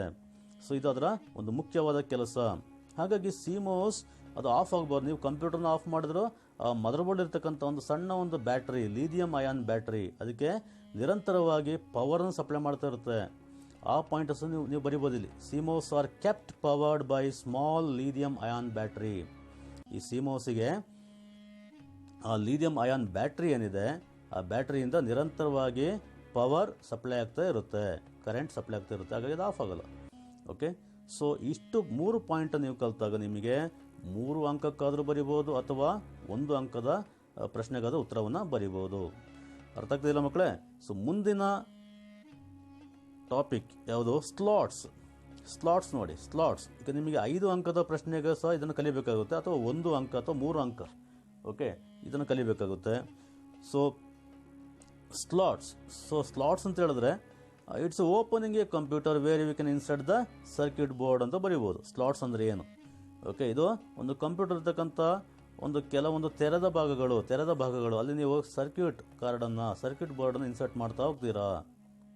ಓಕೆ, ಸ್ಲಾಟ್ ಅಂತ ಕೇಳ್ತಾನೆ. ಸೊ ವಾಟ್ ಇಸ್ ಸ್ಲಾಟ್ ಅಂತ ಕೇಳಿದ್ರೆ it's a opening in a computer where you can insert the circuit boards ಅಂತ ಬರಿಬೋದು, ಅಥವಾ ಸರ್ಕ್ಯೂಟ್ ಕಾರ್ಡ್ಗಳಂತ ಬರಿಬೋದು. ಅದೊಂದು ಅಂಕವನ್ನು, ಅದೊಂದು ಪಾಯಿಂಟನ್ನು ನೀವು ಕಲಿಬೇಕಾಗುತ್ತೆ. ವಾಟ್ ಈಸ್ ಸ್ಲಾಟ್ ಅಂತ. ನಂತರ ಟೈಪ್ಸ್ ಆಫ್ ಸ್ಲಾಟ್ಸ್ ಕೇಳಿದಾಗ ನೀವು ಒಂದು ಮಿನಿಮಮ್ 5 ಸ್ಲಾಟ್ಸನ್ನು ನೀವು ಬೈಹೆಟ್ ಮಾಡಿರಬೇಕು ನಿಮ್ಮ ಆ್ಯನ್ಯುವಲ್ ಎಕ್ಸಾಮಿಗೆ. 5 ಸ್ಲಾಟ್ಸ್ಗಳು. ಓಕೆ, ಸುಲಭವಾಗಿ ಕಲಿತಕ್ಕಂಥ ಸ್ಲಾಟ್ಸ್ಗಳು ಯಾವುದೆಲ್ಲ ಇದಿದೆ? ISA, PCI, AGP, RAM slots, ನಂತರ ಪ್ರಾಸೆಸರ್ ಸ್ಲಾಟ್ಸ್ಗಳು. ಓಕೆ, ಸೊ ಇದನ್ನು ನೀವು ಬೈಟ್ ಮಾಡ್ಕೊಳ್ಳಿ. ISA, PCI, AGP, RAM slot ಮತ್ತು ಪ್ರಾಸೆಸರ್ ಸ್ಲಾಟ್. ಓಕೆ, ನಂತರ ಮೊದಲ ಸ್ಲಾಟನ್ನು ಎಕ್ಸ್ಪ್ಲೇನ್ ಮಾಡ್ತಾ ಬನ್ನಿ. ISA slot. ISA ಇಲ್ಲಿ ಅಬ್ರಿವೇಷನ್ ಬಂತು ನೋಡಿ. ISA stands for industry standard architecture. ISA full form ಏನಿದೆ? Industry standard architecture. ಇದು 1 ಮಾರ್ಕಿಗೆ ಕೇಳ್ತಾನೆ ವರ್ಡ್ ಎಕ್ಸ್ಪ್ಯಾಂಡ್ ISA ಅಂತ. ಸೊ ಯಾವ್ದು ರೈಟ್? ಇಂಡಸ್ಟ್ರಿ ಸ್ಟ್ಯಾಂಡರ್ಡ್ ಆರ್ಕಿಟೆಕ್ಚರ್ ಅಂತ ಬರೀಬೇಕಾಗುತ್ತೆ. ಕ್ಲಿಯರ್? ಎರಡನೇ ಪಾಯಿಂಟ್, ಏನಕ್ಕೆ ಬಳಸ್ತಾನೆ ಇದನ್ನ? It is use to connect modem and other input devices. Okay, modem ಅಥವಾ ಇನ್ನಿತರ ಇನ್ಪುಟ್ ಡಿವೈಸ್ಗಳನ್ನು ಕನೆಕ್ಟ್ ಮಾಡಲಿಕ್ಕೆ ಬಳಸ್ತಕ್ಕಂಥ ಒಂದು ಸ್ಥಳ ಇದು, ಸ್ಲಾಟ್ಸ್. ಓಕೆ, ಸೊ ಮುಂದಿನ ಸ್ಲಾಟ್ ಯಾವುದು? PCI ಫುಲ್ ಫಾರ್ಮ್ ನೋಡಿ. PCI ಅಬ್ರಿವೇಷನ್ ಬಂದಿದೆ. You have to remember the expansion form. Peripheral component interconnect. PCI abbreviation ಬರುತ್ತೆ. ಇದು ಪೆರಿಫರಲ್ ಕಾಂಪೋನೆಂಟ್ ಇಂಟರ್ಕನೆಕ್ಟ್. ಇದನ್ನು ಏನಕ್ಕೆ ಬಳಸ್ತೀವಿ? It is use to connect graphics accelerator cards ಅಥವಾ ಸೌಂಡ್ ಕಾರ್ಡ್ಗಳು. ಓಕೆ, ಈಗ ನಿಮಗೆ ವಿಡಿಯೋಗಳು ಚೆನ್ನಾಗಿ ಬರಬೇಕು, ಓಕೆ, 3D ಮೂವೀಸ್ ಚೆನ್ನಾಗಿ ನೋಡಬೇಕು, ಆ ರೀತಿಯಲ್ಲಿ ಇದ್ದಾಗ ನೀವು ಗ್ರಾಫಿಕ್ಸ್ ಆಕ್ಸಲರೇಟರ್ ಕಾರ್ಡ್ಸ್ಗಳು ಇರಬೇಕಾಗುತ್ತೆ. ನಂತರ ಸೌಂಡ್ ಕಾರ್ಡ್ಗಳು. ಓಕೆ, ಇದು ಕಂಪ್ಯೂಟರಿಂದ ಸೌಂಡನ್ನು ಕಳಿಸ್ಲಿಕ್ಕೆ, ಅಂದರೆ ನಿಮ್ಮ ಕಂಪ್ಯೂಟರಿಂದ ಡಿಜಿಟಲ್ ಫಾರ್ಮಿಂದ ಅನಲಾಗ್ ಸಿಗ್ನಲ್ ಆಗಿ ಪರಿವರ್ತನೆ ಮಾಡಿ ಕಳಿಸ್ತಕ್ಕಂಥ ಒಂದು ಕಾರ್ಡ್ಗಳು, ಅದು ಸೌಂಡ್ ಕಾರ್ಡ್. ಆ ರೀತಿ ಕಾರ್ಡ್ಗಳನ್ನು ಕನೆಕ್ಟ್ ಮಾಡಲಿಕ್ಕೆ ಬಳಸ್ತಕ್ಕಂಥ ಒಂದು ಸ್ಲಾಟ್ಸ್ ಆಗುತ್ತೆ ಇದು. ಓಕೆ, ಸೊ 2 ಪಾಯಿಂಟನ್ನು ನೀವು ಬೈಟ್ ಮಾಡ್ಕೊಳ್ಳಿ. ಮೊದಲನೇದು ಅಬ್ರಿವೇಷನ್ ಏನು ಬಂದಿದೆ? PCI peripheral component interconnect. ಹಾಗೆ ಮುಂದಿನದು it is use to connect graphics accelerator cards, sound cards. Clear? So ನಂತರ ನಾವು ಕಲಿಬೇಕಾಗಿದ್ದು AGP. ಇಲ್ಲಿ ನೋಡಿ ಅಬ್ರಿವೇಷನ್ ಬಂದಿದೆ AGP. ಹಾಗಾದರೆ AGP ಫುಲ್ ಫಾರ್ಮ್ ಏನಿದೆ? Accelerated graphics port. Okay, accelerated graphics port. It provides faster access to graphics accelerated card. Graphics accelerated card insert ಮಾಡ್ತಿರಲ್ವಾ, ಅದರ ಮುಖಾಂತರ ನೀವು ಒಂದು ಸುಲಭವಾಗಿ, ಇತ್ತೀಚಿನ ದಿನಗಳಲ್ಲಿ ಮದರ್ ಬೋರ್ಡ್ ಜೊತೆಗೆ ಬರುತ್ತೆ, ಇದು ಇಂಟಿಗ್ರೇಟೆಡ್ ಇದು. ಸೊ ಈ ರೀತಿ ಒಂದು ನೀವು ಗ್ರಾಫಿಕ್ಸನ್ನು ಉತ್ತಮವಾಗಿ ಬಳಸಬೇಕಾದ್ರೆ ನಿಮ್ಮ ಕಂಪ್ಯೂಟ್ರಲ್ಲಿ ಈ ರೀತಿ ಕಾರ್ಡ್ಗಳನ್ನು ಇನ್ಸರ್ಟ್ ಮಾಡಬೇಕಾಗುತ್ತೆ. ಅದನ್ನು ಹಾಕ್ಲಿಕ್ಕಿರ್ತಕ್ಕಂಥ ಸ್ಥಳ AGP, accelerated graphics port. Okay, so ಏನು ಇದರ ಫಂಕ್ಷನ್ ಏನು, it provides faster access to a graphic accelerator card ಅಂತ ಬರಿಬೋದು. ಸೊ ನಂತರ ರ್ಯಾಮ್ ಸ್ಲಾಟ್ ಬಗ್ಗೆ ನೋಡೋದಾದರೆ, ರ್ಯಾಮ್ ಸ್ಲಾಟ್ ಈ ರ್ಯಾಮ್ ಮೆಮೊರಿಯನ್ನು ಇನ್ಸರ್ಟ್ ಮಾಡಲಿಕ್ಕಿರ್ತಕ್ಕಂಥ ಸ್ಥಳ ಅಂತ ಕರಿಬೋದು ಇದನ್ನು. Okay, RAM slot is used or used to install memory. ಅಂದರೆ ರ್ಯಾಮನ್ನು ಇನ್ಸರ್ಟ್ ಮಾಡಲಿಕ್ಕಿರ್ತಕ್ಕಂಥ ಒಂದು ಸ್ಥಳ ರ್ಯಾಮ್ ಸ್ಲಾಟ್ ಅಂತ ಕರಿತಾ ಹೋಗ್ತೀವಿ. ಎರಡು ಥರ ಸ್ಲಾಟ್ಸನ್ನು ನೀವು ನೋಡ್ಬೋದು, ಒಂದು ಸಿಮ್, ಇನ್ನೊಂದು ಡಿಮ್. ಅಂದರೆ single inline memory module SIMM, ಮತ್ತೊಂದು DIMM, dual inline memory module ಅಂತ ನಾವು ಅದನ್ನು ಕರಿಬೋದು. ಈ ಎರಡು ಪಾಯಿಂಟನ್ನು ನೀವು ಅಲ್ಲಿ ಬರೆದ್ರೆ ಆಗುತ್ತೆ. ನಂತರ ಮುಂದಿನ ಸ್ಲಾಟ್ ಯಾವುದಿದೆ, ಪ್ರಾಸೆಸರ್ ಸ್ಲಾಟ್. ಪ್ರಾಸೆಸರ್ ಸ್ಲಾಟ್ ಬಗ್ಗೆ ಏನು ಬರೀತೀರಾ, ಆಲ್ರೆಡಿ ನೀವು 2 ಸಲ ಇದನ್ನು ರಿಪೀಟ್ ಆಗಿದೆ ನೋಡಿ, ಎಲ್ಲ ರಿಪೀಟೆಡ್. ನೀವು ತುಂಬ ಸರಳವಾದ ನೋಟ್ಸ್ ಇದು, ನೀವು ಎಲ್ಲ ರೀತಿಯ ವಿದ್ಯಾರ್ಥಿಗಳು ಇದನ್ನು ಕಲಿತಾ ಹೋಗ್ಬೋದು. ಸೊ ಈ ಪ್ರಾಸೆಸರ್ ಸ್ಲಾಟ್ ಏನಕ್ಕೆ ಯೂಸ್ ಮಾಡ್ತೀವಿ, it is used to insert the processor chip. Okay, ಆ ಮೈಕ್ರೋ ಪ್ರಾಸೆಸರ್ನ ಇನ್ಸರ್ಟ್ ಮಾಡಲಿಕ್ಕಿರ್ತಕ್ಕಂಥ ಒಂದು ಸ್ಥಳ, ಅದಕ್ಕೆ ನಾವೇನು ಕರಿಬೇಕು, ಪ್ರಾಸೆಸರ್ ಸ್ಲಾಟ್ ಅಂತ ಕರಿಬೇಕು. ನೋಡಿ, ತುಂಬ ಸುಲಭವಾದ ಪಾಯಿಂಟ್ ಇದು. ಓಕೆ, ಏನಕ್ಕೆ ಬಳಸ್ತೀವಿ ಇದನ್ನು, to insert the processor chip. ನೋಡಿ, processor slot may be square shaped or rectangular shaped. Okay, ಎರಡು ರೀತಿ ಸ್ಲಾಟ್ಸ್ ಬರುತ್ತಲ್ಲೋ, ಇದು ಆಲ್ರೆಡಿ ಆಗಿದೆ ನಿಮಗೆ. ಪ್ರಾಸೆಸರ್ ಸ್ಲಾಟಲ್ಲಿ ಒಂದು ಸ್ಕ್ವೇರ್ ಶೇಪ್ ಇರ್ಬೋದು ಅಥವಾ ರೆಕ್ಟ್ಯಾಂಗ್ಯುಲರ್ ಶೇಪ್ಡ್ ಸ್ಲಾಟ್ಗಳನ್ನು ನಾವು ನೋಡ್ತಾ ಹೋಗ್ಬೋದು. ಸೊ ಇಷ್ಟು ಪಾಯಿಂಟನ್ನು ನೀವು ಕಲಿತಾಗ ನೀವು ಸ್ಲಾಟ್ಸ್ ಬಗ್ಗೆ ಬರಿಬೋದು.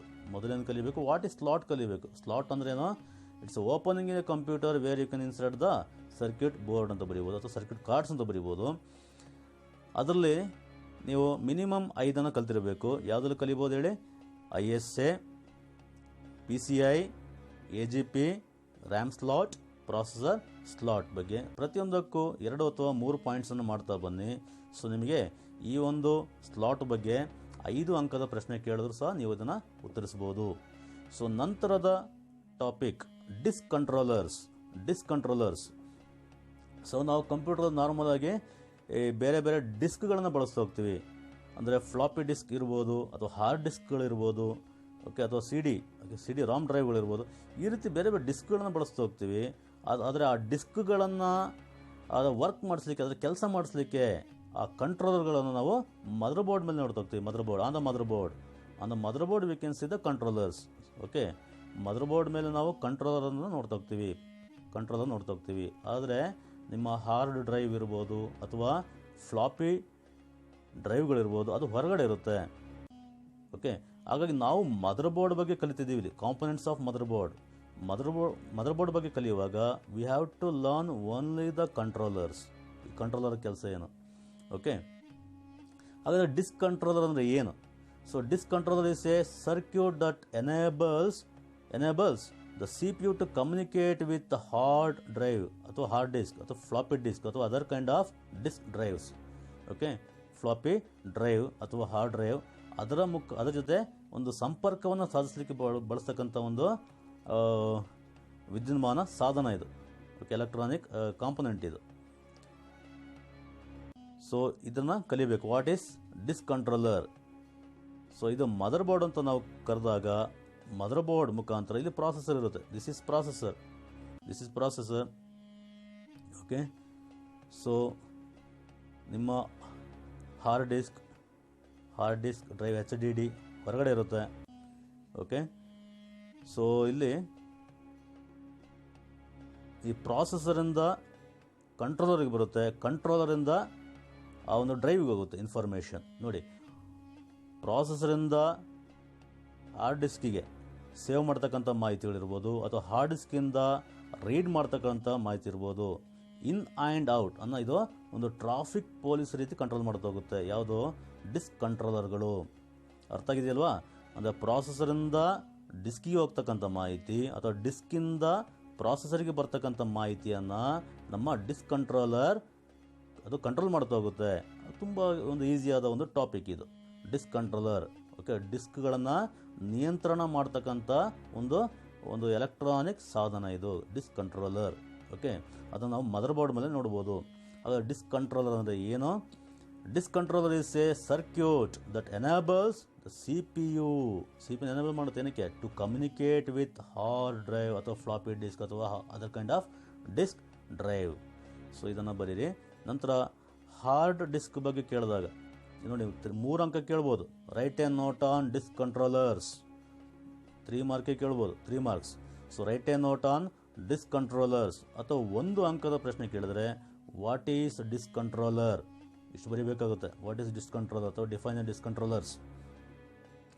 ಓಕೆ, ನಿಮಗೆ 3 ಮಾರ್ಕ್ಸಿಗೆ ಕೇಳಿದಾಗ you have to explain hard disk controller as well as floppy disk controller. ಎರಡನ್ನು ಎಕ್ಸ್ಪ್ಲೇನ್ ಮಾಡಬೇಕಾಗುತ್ತೆ. ಹಾರ್ಡ್ ಡಿಸ್ಕ್ ಕಂಟ್ರೋಲರ್ ಬಗ್ಗೆ ಕೇಳಿದಾಗ ನೀವು ಒಂದು ಮಿನಿಮಮ್ 2 ಪಾಯಿಂಟ್ಸನ್ನು ನೆನಪಿಟ್ಕೊಂಡಿರಿ. ಸೊ ಯಾವ ಪಾಯಿಂಟ್ಸನ್ನು ನೀವು ಬರೀಬೋದು ಇಲ್ಲಿ? So you can write hard disk controller is the interface that enables the computer to read and write the information to the hard drive ಅಂತ ಬರೀಬೋದು. ಹಾರ್ಡ್ ಡಿಸ್ಕ್ ಕಂಟ್ರೋಲ್ ಏನು ಮಾಡುತ್ತೆ? It is the interface. Interface ಅಂದ್ರೆ ಏನು? 2 ವಸ್ತುಗಳ ನಡುವಿನ ಸ್ಥಳಕ್ಕೆ ನಾವು ಕರಿಬೇಕು, ಇಂಟರ್ಫೇಸ್ ಕರಿಬೇಕು. ಇಂಟರ್ಫೇಸ್. ಓಕೆ, ಸೊ ಅದು ಎರಡನ್ನು ಕನೆಕ್ಟ್ ಮಾಡ್ತಾ ಹೋಗುತ್ತೆ. ಒಳ ಮತ್ತು ಹೊರಗಿನ ಡಿವೈಸ್ಗಳನ್ನ ಕನೆಕ್ಟ್ ಮಾಡ್ತಾ ಹೋಗ್ತಕ್ಕಂಥದ್ದು ಇದು ಇಂಟರ್ಫೇಸ್ ಆಗುತ್ತೆ. ಓಕೆ, ಸೊ ಹಾಗಾಗಿ hard disk control means what? It is the interface. It is interface that enables the computer to read and write. Read ಅಂದರೆ ಡಿಸ್ಕಿಂದ ಪ್ರಾಸೆಸರ್ಗೆ ಬರ್ತಕ್ಕಂಥದ್ದು, ರೈಟ್ ಅಂದರೆ ಪ್ರಾಸೆಸ್ಸಿಂದ ಡಿಸ್ಕಿಗೆ ಹೋಗ್ತಕ್ಕಂಥದ್ದನ್ನು ಕಂಟ್ರೋಲ್ ಮಾಡ್ತಾ ಹೋಗುತ್ತೆ. So it enables the computer to read and write information to the hard drive ಅಂತ ಇದನ್ನು byte ಮಾಡ್ಕೊಳ್ಳಿ.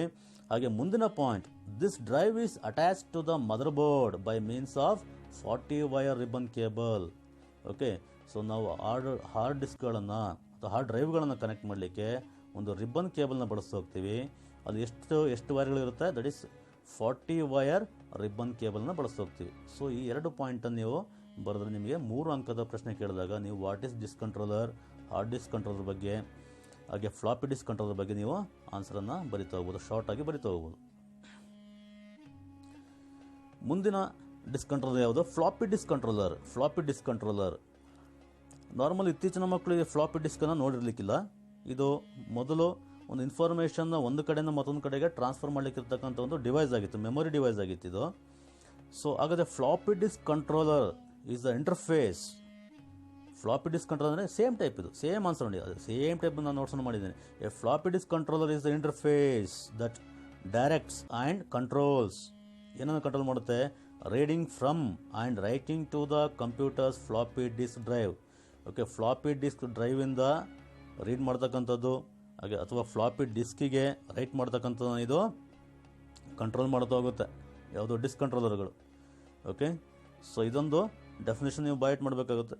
ಏನು? A floppy disk controller is the interface that directs and controls. ಏನನ್ನು ಕಂಟ್ರೋಲ್ ಮಾಡುತ್ತೆ? ಏನನ್ನು ನಿರ್ದೇಶನ ಮಾಡುತ್ತೆ? Directs and controls. Reading from, okay, ಡಿಸ್ಕಿಂದ ಓದ್ತಕ್ಕಂಥದ್ದು ಅಥವಾ ರೈಟಿಂಗ್ ಟು, ಆ ಡಿಸ್ಕಿಗೆ ಬರೀತಕ್ಕಂಥದ್ದನ್ನು ಇದು ಕಂಟ್ರೋಲ್ ಮಾಡ್ತಾ ಹೋಗುತ್ತೆ. ನಂತರ 2ನೇ ಪಾಯಿಂಟ್ ನೋಡಿ, ನೀವು ಇಲ್ಲಿ ಹಾರ್ಡ್ ಡಿಸ್ಕಲ್ಲಿ ಕಲ್ತಿದ್ದೀರಿ 40 ವೈರ್ ರಿಬನ್ ಕೇಬಲ್ ಕಲ್ತಿದ್ದೀರಿ. ಸೊ ಸೇಮ್ ಟೈಪ್ ಇಲ್ಲಿ ಇದೊಂದು ಪಾಯಿಂಟ್ ಮಾಡ್ಬೋದು ನೀವು. This drive is attach to the mother board by means of 33 wire ribbon cable ಅಂತ ಬರೀಬೋದು. ಅಲ್ಲಿ 40 ವೈರನ್ನು ಬೈಟ್ ಮಾಡ್ತೀರಾ, ಇಲ್ಲಿ 33 ಬೈಟ್ ಮಾಡ್ತೀರಾ. ಇವೆರಡು ಪಾಯಿಂಟ್ಸ್ ಸೇಮ್ ಬರುತ್ತೆ. ಹಾಗಾಗಿ ನಿಮಗೆ ಇದನ್ನು ಕಲೀಲಿಕ್ಕೆ ಹೆಚ್ಚು ಸಮಯ ತಗೊಳ್ಳೋದಿಲ್ಲ. ಓಕೆ, ಹಾಗಾಗಿ ನೀವು ಇದೊಂದು ಪ್ರಶ್ನೆ ನಿಮ್ಮ ಪರೀಕ್ಷೆಗೆ ಬಂದಲ್ಲಿ ಸೊ ನೀವು ಇದನ್ನು ಈಸಿಯಾಗಿ ನೀವು 3 ಅಂಕವನ್ನು ಸ್ಕೋರ್ ಮಾಡ್ಬೋದು. ಓಕೆ, ಸೊ ನಾವು ಈ ಒಂದು ಕಾಂಪೊನೆಂಟ್ಸ್ ಆಫ್ ಮದರ್ ಬೋರ್ಡ್ ಬಗ್ಗೆ ಕಲಿತಿದ್ದೀವಿ. Components of mother board. Okay, ಇದನ್ನು ಗಮನ ನೀಡಿ ಮಕ್ಕಳೇ. ಸೊ ನಿಮಗೆ ನೇರವಾಗಿ ಇದೇ ಪ್ರಶ್ನೆ ಕೇಳ್ಬೋದು. Write a note on components of mother board. Right a note on components of mother board ಕೇಳಿದಾಗ ನೀವು ಶಾರ್ಟಾಗಿ ಪ್ರಾಸೆಸರ್ ಬಗ್ಗೆ ಬರೀಬೇಕು, ಬಯೋಸ್ ಬಗ್ಗೆ ಬರೀಬೇಕು, ಸಿಮೋಸ್ ಬಗ್ಗೆ ಬರೀಬೇಕು, ಸ್ಲಾಟ್ಸ್ ಬಗ್ಗೆ ಬರೀಬೇಕು, ಡಿಸ್ಕಂಟ್ರೋಲರ್, ಇನ್ನು ಉಳಿದ 2 ಪಾರ್ಟ್ಸ್ಗಳು ಯಾವುದು, IO ಪೋರ್ಟ್ಸ್ ಮತ್ತು ಬಸ್. ಇವನ್ನ ನೀವು ಶಾರ್ಟಾಗಿ ಎಕ್ಸ್ಪ್ಲೇನ್ ಮಾಡಬೇಕಾಗುತ್ತೆ. ಇದು ಒಂದೇ ಪ್ರಶ್ನೆಯಲ್ಲಿ ಕೇಳ್ತಕ್ಕಂಥ ಸಾಧ್ಯತೆ ಇರ್ತದೆ. Write a note on components of motherboard, ಅಥವಾ ಸಿಂಗಲ್ ಆಗಿ ಕೇಳ್ಬೋದು, write a note on processor, ಅಥವಾ what is BIOS, what is CMOS, what is the function of BIOS, what is the function of CMOS, ಅಥವಾ what is write a note on slots, ಅಥವಾ what is slot ಅಂತ 1 mark ಕೇಳ್ಬೋದು, ಅಥವಾ write a note on slot ಅಂತ 3 ಮಾರ್ಕ್ಸಿಗೆ ಕೇಳ್ಬೋದು, ಅಥವಾ 5 ಮಾರ್ಕ್ಸಿಗೆ ಕೇಳ್ಬೋದು. Okay, ಹಾಗೆ ಡಿಸ್ಕಂಟ್ರೋಲರ್ ಅದು 1 ಅಥವಾ 3 ಅಂಕಕ್ಕೆ ಬರ್ತಕ್ಕಂಥ ಸಾಧ್ಯತೆ ಇರ್ತದೆ. ನಂತರ IO ಪೋರ್ಟ್. ಓಕೆ, ನಮ್ಮ ಮುಂದಿನ ಟಾಪಿಕ್ ಏನಿದೆ, IO ಪೋರ್ಟ್ ಬಗ್ಗೆ ಕಲಿಯುವ.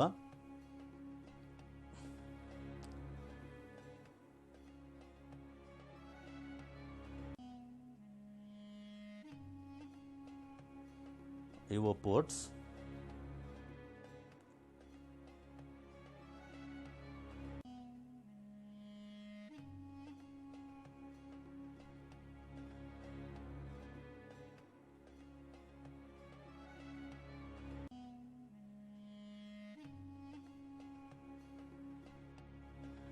ಮುಂದಿನ topic IO ports and interfaces.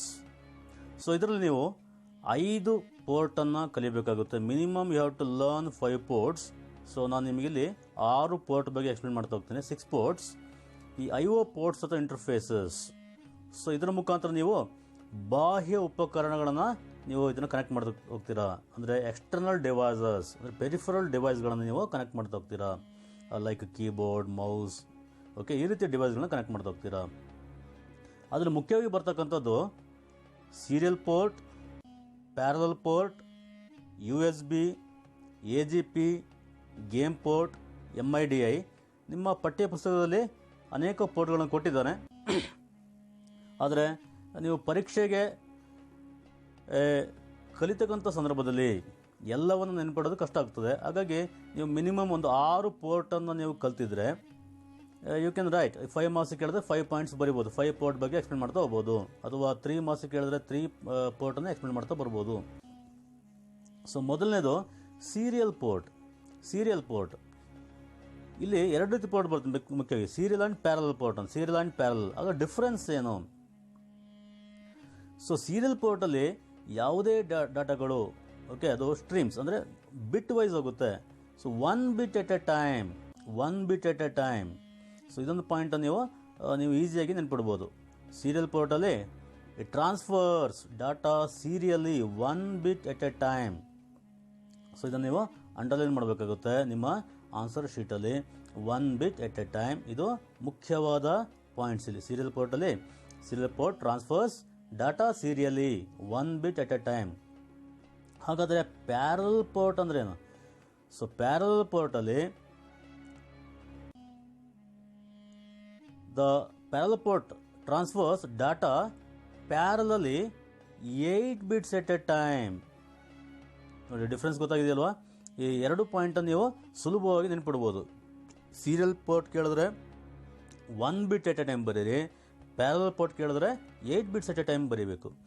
So ಇಲ್ಲಿ ಪ್ಯಾರಲಲ್ ಪೋರ್ಟಲ್ಲಿ 8 ಡಿಫ್ರೆಂಟ್ ಪಾತ್ಸ್ ಇರುತ್ತೆ, ಪ್ಯಾರಲಲ್ ಲೈನ್ಸ್ ಇರುತ್ತೆ, ಸಮಾನಾಂತರವಾದ ಹಾದಿಗಳಿರುತ್ತೆ. ಅದರ ಮುಖಾಂತರ ಏನಾಗುತ್ತೆ, 1 bit ಒಂದು ಸಲಕ್ಕೆ ಹೋಗುತ್ತೆ.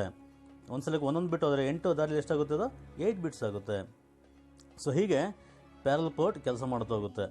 Okay, so serial port first point ಏನನ್ನು ಕಲಿಬೇಕು ನೀವು?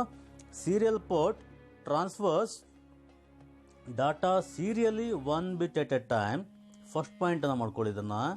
Second point, this port is also known as communication port ಅಥವಾ RS-232C ಪೋರ್ಟ್ಸ್ ಅಂತ ಕರಿತೀವಿ. ಈ ಪೋರ್ಟನ್ನು ಏನಂತ ಕರಿತೀವಿ? ಒಂದು ಸಂಪರ್ಕವನ್ನು ಕಲ್ಪಿಸ್ತಕ್ಕಂಥ ಒಂದು ಪೋರ್ಟ್ ಅಂತ ಕರಿತೀವಿ, ಕಮ್ಯುನಿಕೇಷನ್ ಪೋರ್ಟ್. ಓಕೆ, ಅಥವಾ RS-232C ಪೋರ್ಟ್ ಅಂತ ಸಹ ಅದನ್ನು ಕರಿತೀವಿ. ಏನಕ್ಕೆ ಬಳಸ್ತೀವಿ? ಒಂದು ಎಕ್ಸಾಂಪಲ್ ಕೊಡ್ಬೋದು ನೀವು. It is use to connect devices like mouse, modem etcetera. Okay, ಈ ರೀತಿ ನೀವು ಎಕ್ಸಾಂಪಲ್ನ ಕೊಟ್ಟು ಸಹ ಈ ಆನ್ಸರನ್ನು ಬರಿಬೋದು. ಸೊ ಇದರಲ್ಲಿ ನೀವು 3 ಪಾಯಿಂಟ್ಸ್ ನೀಟಾಗಿ ಬರೆದಾಗ ನಿಮಗೆ 1 ಅಂಕವನ್ನು ಸಿಗ್ತಕ್ಕಂಥ ಚಾನ್ಸ್ ಇರ್ತದೆ ಈ ಒಂದು ಪೋರ್ಟ್ ಬಗ್ಗೆ, ಸೀರಿಯಲ್ ಪೋರ್ಟ್ ಬಗ್ಗೆ. ಅದೇ ರೀತಿ ನೀವು ಪ್ಯಾರಲಲ್ ಪೋರ್ಟನ್ನು ಕೇಳಿದಾಗ, right a note on parallel port ಅಂತ ಕೇಳಿದಾಗ ನೀವು ಒಂದು 3 ಪಾಯಿಂಟ್ಸನ್ನು ಮಾಡಿದ್ರೆ ನಿಮಗೆ 1 ಅಂಕ ಸಿಗುತ್ತೆ. ಆ 3 ಪಾಯಿಂಟ್ಸ್ ನೀವು ಈಸಿಯಾಗಿ ಮಾಡ್ಬೋದು. That is parallel port transfers data parallelly ಎಷ್ಟು ಕಳಿಸುತ್ತೆ? 8 ಬಿಟ್ಸ್. ಒಂದು ಸಲಕ್ಕೆ 8 ಹಾದಿಗಳಲ್ಲಿ 8 ಬಿಟ್ಗಳನ್ನು ಕಳಿಸ್ಕೊಡುತ್ತೆ. ಹಾಗಾಗಿ ಆ ಎಲ್ಲ ಬಿಟ್ಸ್ಗಳು ಒಂದೇ ಸಲಕ್ಕೆ ಟ್ರಾನ್ಸ್ಫರ್ ಆಗುತ್ತೆ, ಒಂದೇ ಸಲಕ್ಕೆ. ಬಟ್ ಪ್ರಾಕ್ಟಿಕಲಿ ಸ್ವಲ್ಪ ಟೈಮ್ ಡಿಫ್ರೆನ್ಸ್ ಇರುತ್ತೆ. ಸೊ ಬಟ್ ಇಲ್ಲಿ ಅದನ್ನು ಬರೀಬೇಕಾಗುತ್ತೆ ನೀವು. Parallel port transfers data parallelly 8 bits at a time. ನಂತರ ಸೆಕೆಂಡ್ ಪಾಯಿಂಟ್ ಏನು ಬರೀತೀರಾ? This port is also known as printer port. ನಾವು ಪ್ರಿಂಟರನ್ನು ಕನೆಕ್ಟ್ ಮಾಡಲಿಕ್ಕೆ ಬಳಸ್ತಕ್ಕಂಥ ಪೋರ್ಟ್ ಇದು. ಹಾಗೆ ಸಾಮಾನ್ಯವಾಗಿ ಇದನ್ನು ನಾವು ಪ್ರಿಂಟರ್ ಪೋರ್ಟ್ ಅಂತ ಕರಿತೀವಿ. ಪ್ರಿಂಟರ್ ಪೋರ್ಟ್ ಅಂತ ಸಾಮಾನ್ಯವಾಗಿ ಇದನ್ನು ಪ್ರಿಂಟರ್ ಪೋರ್ಟ್ ಅಂತ ಕರಿತೀವಿ. ಅದನ್ನು parallel port is also known as printer port. It is use to connect devices like printers, scanners etcetera ಅಂತ ಬರೀಬೋದು. ಆ ಡಿವೈಸ್ಗಳನ್ನ ನೀವು ಇಲ್ಲಿ ಮೆನ್ಷನ್ ಮಾಡ್ಬೋದು, as in the case of earlier serial port. ಗೊತ್ತಾಗಿದೆಯಲ್ವಾ? ಸೊ ಮುಂದಿನ port USB. So USB port ಸಾಮಾನ್ಯವಾಗಿ ಇದು 2 ಅಥವಾ 3 ಅಂಕಗಳಿಗೆ ಬರ್ತಕ್ಕಂಥ ಪ್ರಶ್ನೆ ಇದು. USB, write a note on USB. 1 ಅಂಕಕ್ಕೂ ಸಹ ಅನೇಕ ಪೇಪರಲ್ಲಿ ಕೇಳಿದ್ದಾನೆ USB ಬಗ್ಗೆ. ಆ ಒಂದು ಇಂಪಾರ್ಟೆಂಟ್ ಪಾಯಿಂಟ್ಸನ್ನು ಲಿಸ್ಟ್ ಮಾಡಿದ್ದೀನಿ. ಸೊ ಮೊದಲನೇದು ಅದರ abbreviation, USB abbreviation. USB full form ಏನು ಕೇಳ್ತಾನೆ? Expand USB. What is USB? Universal serial bus. Okay, you have to remember this abbreviation. What is USB? Universal Serial Bus ಅಂತ ಕರೀಬೇಕು. Universal serial bus. ಓಕೆ, ಹಾಗಾದರೆ ಇದರ ಒಂದು ಮುಖ್ಯವಾದ ಲಕ್ಷಣ ಏನು? ಮುಖ್ಯವಾದ ಲಕ್ಷಣ, it is a plug and play interface. ಅಂದರೆ ನೇರವಾಗಿ ನೀವು ಉಪಕರಣವನ್ನು ಕನೆಕ್ಟ್ ಮಾಡಿ ಕಂಪ್ಯೂಟರ್ನ ರೀಸ್ಟಾರ್ಟ್ ಮಾಡದೆ ಬಳಸ್ಬೋದು. ಓಕೆ, ಈ ಒಂದು ಇಂಟರ್ಫೇಸ್ ಮುಖಾಂತರ ಅಥವಾ ಈ ಒಂದು ಪೋರ್ಟ್ ಮುಖಾಂತರ, ಫಾರ್ ಎಕ್ಸಾಂಪಲ್ ನೀವು ಯಾವುದೊಂದು ಆ ಪ್ರಿಂಟರನ್ನು ಕನೆಕ್ಟ್ ಮಾಡಿ ಕಂಪ್ಯೂಟರನ್ನು ಮತ್ತೊಮ್ಮೆ ರೀಸ್ಟಾರ್ಟ್ ಮಾಡದೆ ನೀವು ಆ ಪ್ರಿಂಟರನ್ನು ಬಳಸ್ಬೋದು. ಅದಕ್ಕೇನು ಕರಿಬೇಕು? ಪ್ಲಗ್ ಆ್ಯಂಡ್ ಪ್ಲೇ ಅಂತ ಕರಿಬೇಕಾಗುತ್ತೆ. ಪ್ಲಗ್ ಆ್ಯಂಡ್ ಪ್ಲೇ ಇದು 1 ಮಾರ್ಕಿಗೆ ಬರ್ತಕ್ಕಂಥ ಒಂದು ಪ್ರಶ್ನೆ. Right the main feature of USB ಯ ಮುಖ್ಯ ಲಕ್ಷಣ ಏನು? It's a plug and play interface. Okay, so ಇದನ್ನು ನೆನಪಿಟ್ಕೊಳ್ಳಿ. ಹಾಗೆ ನೀವು ಇದನ್ನು 2 ಮಾರ್ಕ್ಸಿಗೆ ಕೇಳಿದಾಗ ಒಂದು 4 ಪಾಯಿಂಟ್ಸ್ ಬರೀಬೇಕಾಗುತ್ತೆ. ಸೊ ಅಲ್ಲಿ ಮೊದಲನೇದು USB stands for universal serial bus. It's a plug and play interface. ನಂತರ ಇದು ಎಷ್ಟು ಸ್ಪೀಡನ್ನು ಸಪೋರ್ಟ್ ಮಾಡುತ್ತೆ? ಸಾಮಾನ್ಯವಾಗಿ the data speed of USB port is 12 Mbps, 12 megabits per second ಅಂತ ಕರಿತಾ ಹೋಗ್ತೀವಿ. ಸೊ ಈ ಪಾಯಿಂಟನ್ನು ಬರೀರಿ. ನಂತರ ಇದನ್ನು ಕೇಳಿದ್ದಾನೆ ಎಕ್ಸಾಮಲ್ಲಿ, ನೇಮ್ ದ USB ಡಿವೈಸಸ್ ಅಂತ 1 ಮಾರ್ಕಿಗೆ ಕೇಳಿದ್ದಾನೆ. ಹಾಗಾಗಿ ನೀವು ಇದನ್ನು ಈ ಪಾಯಿಂಟ್ಸ್ ನೀವು ಕಲಿಯಬೇಕಾಗುತ್ತೆ. So we can connect up to 127 different devices such as keyboard, ಅಂದರೆ USB keyboard, mouse, printers. Okay, ಈ ರೀತಿ ಡಿವೈಸ್ಗಳು ನೀವು ಮೆನ್ಷನ್ ಮಾಡ್ಬೋದು ನಿಮ್ಮ ಆನ್ಸರಲ್ಲಿ. ಸೊ ಇವೆಲ್ಲ 1 ಮಾರ್ಕಿಗೆ ಬರ್ತಕ್ಕಂಥ ಪಾಯಿಂಟ್ಸ್ಗಳಿದು. Expand USB. What is the main feature of USB? Mention the USB devices. ಈ ಎಲ್ಲ ಪಾಯಿಂಟ್ಸನ್ನು ಕಲಿತಾಗ ನಿಮಗೆ 1 ಅಂಕ ಸಹ ಕೇಳಿದ್ರೆ ಬರಿಬೋದು. ಅದೇ ರೀತಿ 2 ಅಂಕದ ಪ್ರಶ್ನೆಗೆ ಆನ್ಸರ್ ಬರಿಬೋದು. Like that you can also answer for 3 mark questions. Okay, so this all about the USB. ನಂತರ ಪೋರ್ಟ್, ತುಂಬ ಈಸಿಯಾದ ಪೋರ್ಟ್ ಬಗ್ಗೆ ಬರಿಬೋದು. AGP ಫುಲ್ ಫಾರ್ಮ್ ಆಲ್ರೆಡಿ ಒಂದ್ಸಲ ಬಂದಿದೆ ನಿಮಗೆ. AGP ಅದನ್ನು ಆಲ್ರೆಡಿ ಕಲ್ತಿರ್ತೀರಾ. ಹಾಗಾದರೆ AGP ಅಂದರೆ ಏನು? That is accelerated graphics port. ಅಂತ ಕರಿತೀವಿ. ಏನಕ್ಕೆ ಯೂಸ್ ಮಾಡ್ತೀವಿ? It is use to connect graphics ಕಾರ್ಡನ್ನು. ಓಕೆ, ಗ್ರಾಫಿಕ್ಸ್ ಕಾರ್ಡನ್ನು ಕನೆಕ್ಟ್ ಮಾಡಲಿಕ್ಕೆ ಬಳಸ್ತಾ ಹೋಗ್ತೀವಿ. ನೋಡಿ, ತುಂಬ ಸುಲಭ ಇದೆ. ಇದರ ಎಕ್ಸ್ಪ್ಯಾನ್ಷನಲ್ಲೇ ಅಥವಾ ಕ್ವಶನಲ್ಲೇ ಆನ್ಸರ್ ಇರುತ್ತೆ. ಕ್ವಶನ್ ಕೇಳ್ತಾನೆ, ಎಕ್ಸ್ಪ್ಯಾಂಡ್ AGP ಅಥವಾ ವಾಟ್ ಈಸ್ AGP ಕೇಳಿದ್ರೆ, ಅಥವಾ AGP ಪೋರ್ಟ್ ಬಗ್ಗೆ ಕೇಳಿದ್ರೆ, AGP ಗ್ರಾಫಿಕ್ಸ್ ಅಂತ ವರ್ಡ್ ಬರುತ್ತಲ್ವ, ಗ್ರಾಫಿಕ್ಸ್ ಅಲ್ಲೇ ಉತ್ತರ ಇದೆ. It is use to connect the graphics card. Okay, so ತುಂಬ ಇದನ್ನು ಬಾಯ್ಟ್ ಮಾಡೋ ಅವಶ್ಯಕತೆ ಇಲ್ಲ. ಕ್ವಶನ್ ಕೇಳ್ತಾನೆ ವಾಟ್ ಈಸ್ AGP ಅಥವಾ what is accelerated graphics port ಅಥವಾ ಪೋರ್ಟ್ ಬಗ್ಗೆ ಕೇಳಿದಾಗ you are to write AGP. ಅಲ್ಲಿ ನಿಮಗೆ ಗ್ರಾಫಿಕ್ಸ್ ಬರುತ್ತೆ, just write it is use to connect the graphics card. Okay, ನಂತರ ಗೇಮ್ ಪೋರ್ಟ್ ಎಲ್ಲರಿಗೂ ಗೊತ್ತಿರುತ್ತೆ. ಗೇಮ್ ಅಂದರೆ ಗೇಮಿಂಗ್ ಡಿವೈಸನ್ನು ಕನೆಕ್ಟ್ ಮಾಡಲಿಕ್ಕಿರ್ತಕ್ಕಂಥ ಸ್ಥಳ. Okay, game port it is use to connect the gaming devices. For example ಜಾಯ್ಸ್ಟಿಕ್ಕನ್ನು ಕನೆಕ್ಟ್ ಮಾಡಲಿಕ್ಕಿರ್ತಕ್ಕಂಥ ಸ್ಥಳವನ್ನು ಕರಿಬೇಕು ನಾವು ಗೇಮ್ ಪೋರ್ಟ್ ಅಂತ ಕರಿಬೇಕಾಗುತ್ತೆ. ಕೊನೆಯ ಪೋರ್ಟ್ ಸೊ ನೀವು ಅದನ್ನು ಕಲಿಬೋದು MIDI. ಇದರ expansion form musical instrument digital interface ಅಂತ ಕರಿತೀವಿ. ಹಾಗಾಗಿ ಇದರ ಪ್ರಶ್ನೆಯಲ್ಲಿ ಉತ್ತರ ಇರುತ್ತೆ ಮ್ಯೂಸಿಕಲ್ ಇನ್ಸ್ಟ್ರೂಮೆಂಟ್ ಅಂದರೆ ಮ್ಯೂಸಿಕಲ್ ಇನ್ಸ್ಟ್ರೂಮೆಂಟನ್ನು ಕನೆಕ್ಟ್ ಮಾಡ್ತಕ್ಕಂಥ ಸ್ಥಳ ಇದು ಪೋರ್ಟ್. ಅರ್ಥ ಆಗಿದೆಯಲ್ವಾ? ಹಾಗಾಗಿ ನೀವು ಇಷ್ಟು ಪೋರ್ಟ್ ಬಗ್ಗೆ ಕಲಿಬೇಕಾಗುತ್ತೆ ಈ ಒಂದು ಪ್ರಶ್ನೆಯನ್ನು ಕೇಳಿದಾಗ. What is the question? So write a note on IO ports. Okay, so ಮುಂದಿನ ಟಾಪಿಕ್ ಬಸ್.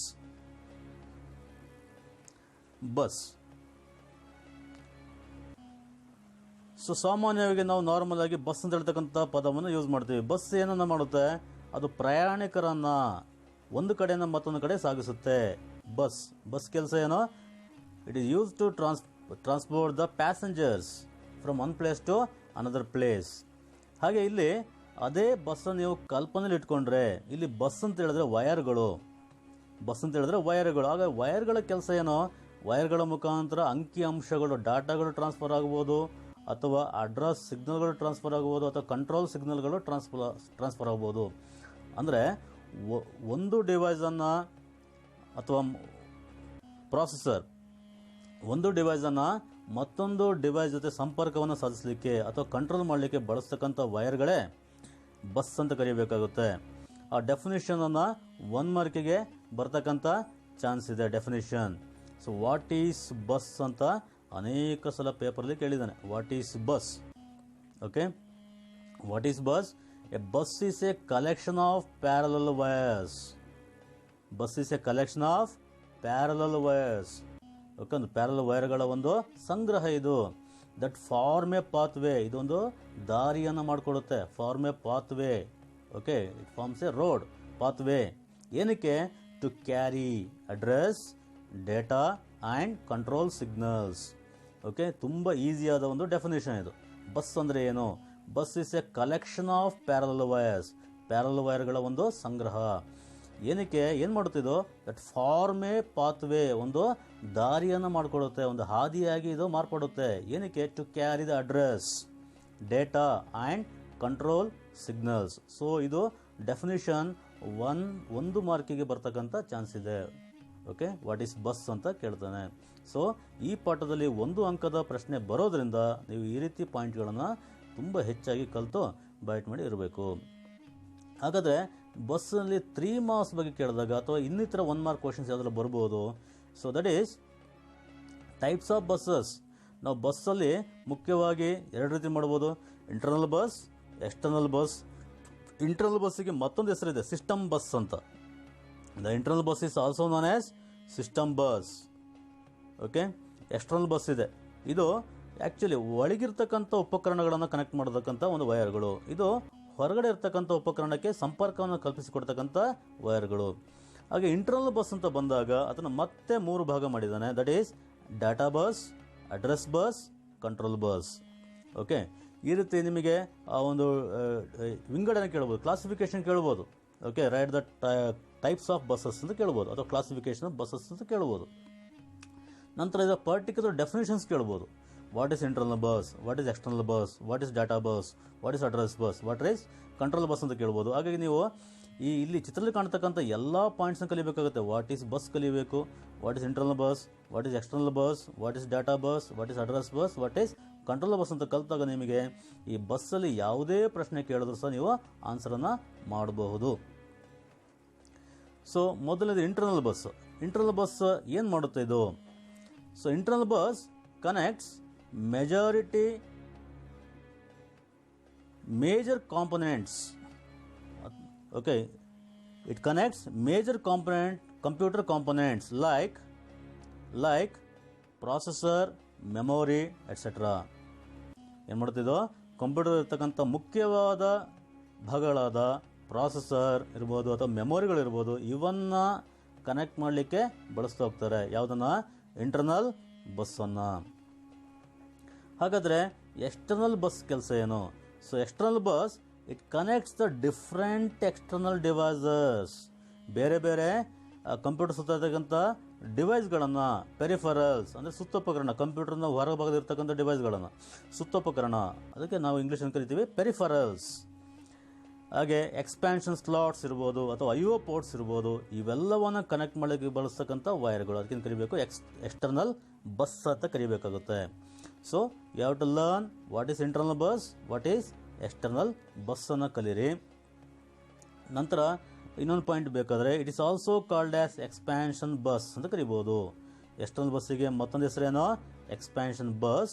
ಹಾಗೆ ಇಂಟರ್ನಲ್ ಬಸ್ಸಿಗೆ ಮತ್ತೊಂದು ಹೆಸರು system bus. It is also known as system bus. Internal ಬಸ್ಸಿಗೆ ಮತ್ತೊಂದು ಹೆಸರು ಸಿಸ್ಟಮ್ ಬಸ್, ಎಕ್ಸ್ಟರ್ನಲ್ ಬಸ್ಸಿಗೆ ಮತ್ತೊಂದು ಹೆಸರು ಎಕ್ಸ್ಪ್ಯಾನ್ಷನ್ ಬಸ್ ಅಂತ ಕರಿತಾ ಹೋಗ್ತೀವಿ. ಸೊ ನಂತರದ ವೆರಿ ವೆರಿ ಇಂಪಾರ್ಟೆಂಟ್ ತಿಳಿದ್ರಲ್ಲಿ 3 ಡೆಫಿನೇಷನ್ಸ್ ಅನೇಕ ಸಲ ನಿಮ್ಮ ಎಕ್ಸಾಮಲ್ಲಿ ಕೇಳಿದ್ದಾನೆ. Data bus, address bus, control bus. So ಇಲ್ಲಿ ಡೇಟಾ ಬಸ್ಗಳು. ಸೊ ಡೇಟಾ ಬಸ್ ಅಂತ ಹೇಳಿದ್ರೆ ಏನು, ವಾಟ್ ಈಸ್ ಡೇಟಾ ಬಸ್ ಕೇಳಿದ್ದಾನೆ. ತುಂಬ ಸಿಂಪಲ್ ಆಗಿ ಬರಿಬೋದು. This bus provides a path to transfers data between CPU and memory. CPU ಮತ್ತು ಮೆಮೊರಿ ನಡುವೆ ಡೇಟಾಗಳು, ಅಂಕಿಅಂಶಗಳು ಸರಬರಾಜಾಗಲಿಕ್ಕಿರ್ತಕ್ಕಂಥ ಒಂದು ಸಂಪರ್ಕ ಮಾಧ್ಯಮ ಇದು. ಅರ್ಥ ಆಗಿದೆಯಲ್ವಾ? So this bus provides a path ಅಂದರೆ ದಾರಿ, path to transfer data between CPU and memory. ನಾವು ಡಾಟಾ ಬಸ್ ಅಂತ ಬಂದಾಗ ಈ ವರ್ಡ್ ಬರಬೇಕಲ್ಲಿ, ಡಾಟಾ ಅಂತ ಬರಬೇಕು. ಡಾಟಾ ಬಸ್ ಬಂದಾಗ ಈ ಶಬ್ದ ಬರೀಬೇಕು ನೀವು, data. This bus provides a path to transfer data between ಯಾವ್ದು ನಡುವೆ CPU ಆ್ಯಂಡ್ ಮೆಮೊರಿ. ಹಾಗೆ ಅಡ್ರೆಸ್ ಬಸ್ ಅಂತ ಕೇಳಿದಾಗ ಅಡ್ರೆಸ್ ಅಂತ ಕಳಿಸ್ಕೊಡುತ್ತೆ. On address bus it is use to transfers a memory address along the bus from CPU to the memory. ಆ memory ಅಡ್ರೆಸ್ಸನ್ನು ನಾವು ಯಾವ ಡಾಟಾವನ್ನು ಅಲ್ಲಿ ಸರ್ಚ್ ಮಾಡ್ತಾ ಹೋಗ್ತೀವಿ, ಆ ಡಾಟಾದ ಮೆಮೊರಿ ಅಡ್ರೆಸ್ಸನ್ನು ಇದು ಪ್ರಾಸೆಸರಿಂದ ಮೆಮೊರಿಗೆ ಅಥವಾ ಮೆಮೊರಿಯಿಂದ ಪ್ರಾಸೆಸ್ಗೆ ಕಳಿಸ್ಕೊಡ್ತಕ್ಕಂಥ ಒಂದು ಕೆಲಸವನ್ನು ಮಾಡುತ್ತೆ. ಯಾವುದು? Address bus. ನಂತರ control bus. So control bus ಆ ಶಬ್ದದ ಅರ್ಥ ಇದೆ, ಕಂಟ್ರೋಲ್ ಮಾಡುತ್ತೆ. A control bus carries commands from CPU and status messages from other devices ಅಂತಿದೆ. ಸೊ ಈ ರೀತಿ ಆನ್ಸರ್ ನೀವು ಬಹೆಟ್ ಮಾಡಿದ್ರೆ ನಿಮಗೆ what is data bus, what is address bus, what is control bus ಕೇಳಿದಾಗ 1 ಅಂಕದ ಪ್ರಶ್ನೆ ಕೇಳ್ತಾರೆ. ಆ 1 ಅಂಕವನ್ನು ನಿಮಗೆ ಈಸಿಯಾಗಿ ಸ್ಕೋರ್ ಮಾಡ್ಬೋದು. ಅನೇಕ ಸಲ ಆ್ಯನ್ಯುವಲ್ ಎಕ್ಸಾಮಲ್ಲಿ ಈ ಒಂದು ಪ್ರಶ್ನೆ ಬಂದಿದೆ. ಹಾಗಾಗಿ ನಾನು ಆಲ್ರೆಡಿ ಹೇಳಿದ್ದೇನೆ, ನಿಮಗೆ 70ಕ್ಕೆ 70 ಥಿಯರಿಯಲ್ಲಿ ಸ್ಕೋರ್ ಮಾಡಬೇಕಾದ್ರೆ, if you want to score 70 out of 70 in theory, you have to score 10 out of 10 in 1 mark section. ಯಾಕಂದರೆ ಅಲ್ಲಿ ಚಾಯ್ಸ್ ಇಲ್ಲ. ನಿಮಗೆ 2 ಮಾರ್ಕಿಗೆ ಚಾಯ್ಸ್ ಇದೆ, 3 ಮಾರ್ಕಿಗೆ ಚಾಯ್ಸ್ ಇದೆ, 5 ಮಾರ್ಕಿಗೆ ಚಾಯ್ಸ್ ಇದೆ, ಬಟ್ 1 ಮಾರ್ಕಿಗೆ ಚಾಯ್ಸ್ ಇಲ್ಲ. ಹಾಗಾಗಿ ಇಲ್ಲಿ 9 ಬಂದರೂ ಸಹ ನಿಮಗೆ ಎಷ್ಟಾಗುತ್ತೆ ಸ್ಕೋರು? 69 ಆಗಿಬಿಡುತ್ತೆ. ಹಾಗಾಗಿ ನೀವು 1 ಅಂಕದ ಪ್ರಶ್ನೆಯನ್ನು, ಅದಕ್ಕೆ ಆನ್ಸರ್ಗಳನ್ನು ತುಂಬ ನೀಟಾಗಿ ಕಲಿಯಬೇಕಾಗುತ್ತೆ. ಸೊ ಇದಿಷ್ಟು ಬಸ್ ಬಗ್ಗೆ ಮಕ್ಕಳೇ. So bus. ಸೊ ನಂತರ ಕಲಿಬೇಕಾದಂಥ ಪಾರ್ಟ್ ಮೆಮೊರಿ ಬಗ್ಗೆ. ಮೆಮೊರಿ ಡಿವೈಸ್ಗಳು. ಮೆಮೊರಿ. ಸೊ ಅಲ್ಲಿ ನಿಮಗೆ ನಿಮ್ಮ ಟೆಕ್ಸ್ಟ್ ಬುಕ್ಕಲ್ಲಿ ರ್ಯಾಮ್ ಬಗ್ಗೆ ಸ್ವಲ್ಪ ಕೊಟ್ಟಿದ್ದಾನೆ. ನೀವು ಪ್ರಥಮ PUCಲಿ ರ್ಯಾಮ್ ಬಗ್ಗೆ ಸ್ವಲ್ಪ ಕಲ್ತಿರ್ತೀರಾ, ಅದನ್ನೇ ಇಟ್ಕೊಂಡ್ರೆ ಸಾಕು. ಅಬ್ರಿವೇಷನ್ಸ್ನ ಕೇಳೋ ಚಾನ್ಸ್ ಇರುತ್ತೆ. DDR ರ್ಯಾಮ್, SD ರ್ಯಾಮ್ ಅಂತಲ್ಲಿ ಕೇಳ್ತಾನೆ. So synchronous dynamic random access memory ಅಥವಾ DDR ರ್ಯಾಮ್ ಕೇಳಿದ್ರೆ, DDR SD ರ್ಯಾಮ್ ಕೇಳಿದ್ರೆ double data rate synchronous dynamic random access memory ಅಂತ ಬರೀಬೇಕಾಗುತ್ತೆ. ಅಬ್ರಿವೇಷನ್ಸ್ ನೋಡ್ಕೊಳ್ಬೇಕು. ಹಾಗೆ ರಿಜಿಸ್ಟರ್ ಬಗ್ಗೆ ಕೇಳಿದಾಗ register register is A high speed temporary storage areas located inside the CPU. Processor ಒಳಗಡೆ ಇರ್ತಕ್ಕಂಥ ಅತಿ ಚಿಕ್ಕದಾದ ಮೆಮೊರಿಗಳನ್ನು ಏನು ಕರಿಬೇಕು ನಾವು, ರಿಜಿಸ್ಟರ್ಸ್ ಅಂತ ಕರಿಬೇಕು. Okay, registers. ಇದು 1 ಮಾರ್ಕಿಗೆ ಬರ್ತಕ್ಕಂಥ ಒಂದು ಪ್ರಶ್ನೆ ಆಗಿದೆ. ನಂತರ ಕ್ಯಾಶ್ ಮೆಮೊರಿ ಇದನ್ನು ನಿಮಗೆ 1 ಮಾರ್ಕಿಗೆ ಕೇಳ್ಬೋದು, 2ಗೆ ಕೇಳ್ಬೋದು, 3 ಕೇಳ್ಬೋದು, 5 ಕೇಳ್ಬೋದು. ಓಕೆ, ಅಷ್ಟು ಬರೆಯೋಷ್ಟು ಅದಕ್ಕೆ ಆನ್ಸರ್ಗಳಿರುತ್ತೆ. ಹಾಗಾಗಿ ನಾವು ಒಂದು 5 ಪಾಯಿಂಟನ್ನು ಕಲಿತಾಗ ನಾವು ಯಾವುದಕ್ಕೆ ಬೇಕಾದರೂ ಆನ್ಸರ್ನ ಬರೀತಕ್ಕಂಥ ಒಂದು ಶಕ್ತಿಯನ್ನು ಪಡ್ಕೊಂಡಿರ್ತೀವಿ. ಸೊ ಇಲ್ಲಿ ಕ್ಯಾಶ್ ಸ್ಪೆಲ್ಲಿಂಗ್ ನೋಡ್ಕೊಳ್ಳಿ, CACH. ಸೊ ಇಲ್ಲಿ ಈ cash memory is A high speed memory available inside the CPU. ಇದೊಂದು ಅತ್ಯಂತ ವೇಗವಾದ ಮೆಮೊರಿ. ನೀವು ಉಳಿದ ಮೆಮೊರಿ ಕಂಪೇರ್ ಮಾಡಿದ್ರೆ, ಹಾರ್ಡ್ ಡಿಸ್ಕ್ ಅಥವಾ ರ್ಯಾಮಿಗೆ ಕಂಪೇರ್ ಮಾಡಿದ್ರೆ, ಇದು ಅತ್ಯಂತ ವೇಗವಾಗಿ ಮಾಹಿತಿಯನ್ನು ತನ್ನಿಂದ ಪ್ರಾಸೆಸರ್ಗಳು ಕೊಡುತ್ತೆ. ಓಕೆ, ಅತ್ಯಂತ ವೇಗವಾಗಿ ತನ್ನಿಂದ ಪ್ರಾಸೆಸರಿಗೆ ಮಾಹಿತಿಯನ್ನು ಕಳಿಸ್ಕೊಡುತ್ತೆ. If you compared with RAM ಅಥವಾ ನಿಮ್ಮ ಹಾರ್ಡ್ ಡಿಸ್ಕ್ ಡ್ರೈವ್ ಬಗ್ಗೆ ನೀವು ಅದು ಕಂಪೇರ್ ಮಾಡಿದಾಗ ಈ ಕ್ಯಾಶಿಂದ ಅತ್ಯಂತ ವೇಗವಾಗಿ ಪ್ರಾಸೆಸರ್ಗೆ ಇನ್ಫಾರ್ಮೇಷನ್ ಹೋಗುತ್ತೆ. ಹಾಗಾಗಿ ನಿಮ್ಮ ಪ್ರಾಸೆಸರ್ ಅತ್ಯಂತ ವೇಗವಾಗಿ ಲೆಕ್ಕಾಚಾರವನ್ನು ಮಾಡಿಕೊಡುತ್ತೆ. ಪ್ರಾಸೆಸಿಂಗ್ ಸ್ಪೀಡ್ ಜಾಸ್ತಿ ಆಗುತ್ತೆ, ಇದರ ಲೆಕ್ಕಾಚಾರ ಮಾಡೋ ವೇಗ ಹೆಚ್ಚಾಗ್ತಾ ಹೋಗುತ್ತೆ. ಓಕೆ, ಹಾಗೆ ಈ ಪಾಯಿಂಟ್ಸ್ ಬರೀಬೇಕಾಗುತ್ತೆ. What is cache memory is the high speed memory available inside the CPU. Okay, ನಂತರ ಏನಕ್ಕೆ ಬಳಸ್ತೀವಿ ಇದನ್ನು, what is the use of cache ಅಂತ ಕೇಳಿದ್ರೆ, ವೈ ಇಟ್ ಈಸ್ ನೀಡೆಡ್ ಅಂತ ಕೇಳಿದ್ರೆ, it is used to speed up the access of data and instructions stored in RAM memory ಅಂತ ಬರೀಬೋದು. ರ್ಯಾಮಿಂದ ಮಾಹಿತಿಯನ್ನು ಪಡ್ಕೊಂಡು ಮತ್ತೆ ಪ್ರಾಸೆಸರ್ ಕಳಿಸ್ಕೊಡುತ್ತೆ. ಅಥವಾ ಕ್ಯಾಶ್ ಮೆಮೊರಿಯ ಪ್ರಾಸೆಸರ್ನ ಒಂದು ಪ್ರಾಸೆಸಿಂಗ್ ಸ್ಪೀಡನ್ನು ಹೆಚ್ಚು ಮಾಡಲಿಕ್ಕೆ ಇದನ್ನು ಬಳಸ್ತಾ ಹೋಗ್ತೀವಿ. It is used to speed up ಯಾವುದು, access of data and instructions stored in RAM memory. Okay, ಅಥವಾ ಇದು ನೋಡಿ ಕೆಲವೊಂದೊಂದು ಪಾಯಿಂಟ್ ಬರ್ದೇನೆ, it is use to increase the processing speed of CPU ಅಂತ ಬರಿಬೋದು. ಓಕೆ, ನಮಗೆ ಹೆಚ್ಚೆಚ್ಚು ವೇಗವಾಗಿ ಮಾಹಿತಿ ಸಿಕ್ಕಿದಾಗ ಏನಾಗುತ್ತೆ, ಹೆಚ್ಚೆಚ್ಚು ವೇಗವಾಗಿ ಪ್ರಾಸೆಸ್ ಆಗುತ್ತಾ ಹೋಗುತ್ತೆ. ನಿಧಾನವಾಗಿ ಸಿಕ್ಕಿದಾಗ ಏನಾಗುತ್ತೆ, ಸ್ಪೀಡ್ ಸಹ ಕಡಿಮೆ ಆಗುತ್ತೆ. ಸೊ ಹಾಗಾಗಿ ಕ್ಯಾಶ್ ಮೆಮೊರಿಯನ್ನು ಇಂಟ್ರೊಡ್ಯೂಸ್ ಮಾಡಿದ್ದಾರೆ. ನಂತರ ಟೈಪ್ಸ್ ಆಫ್ ಕ್ಯಾಶ್ ಬಗ್ಗೆ ನಾರ್ಮಲಿ ಕೇಳ್ತಿರ್ತಾರೆ ಪ್ರಶ್ನೆ ಪರೀಕ್ಷೆಯಲ್ಲಿ. Types of cashews.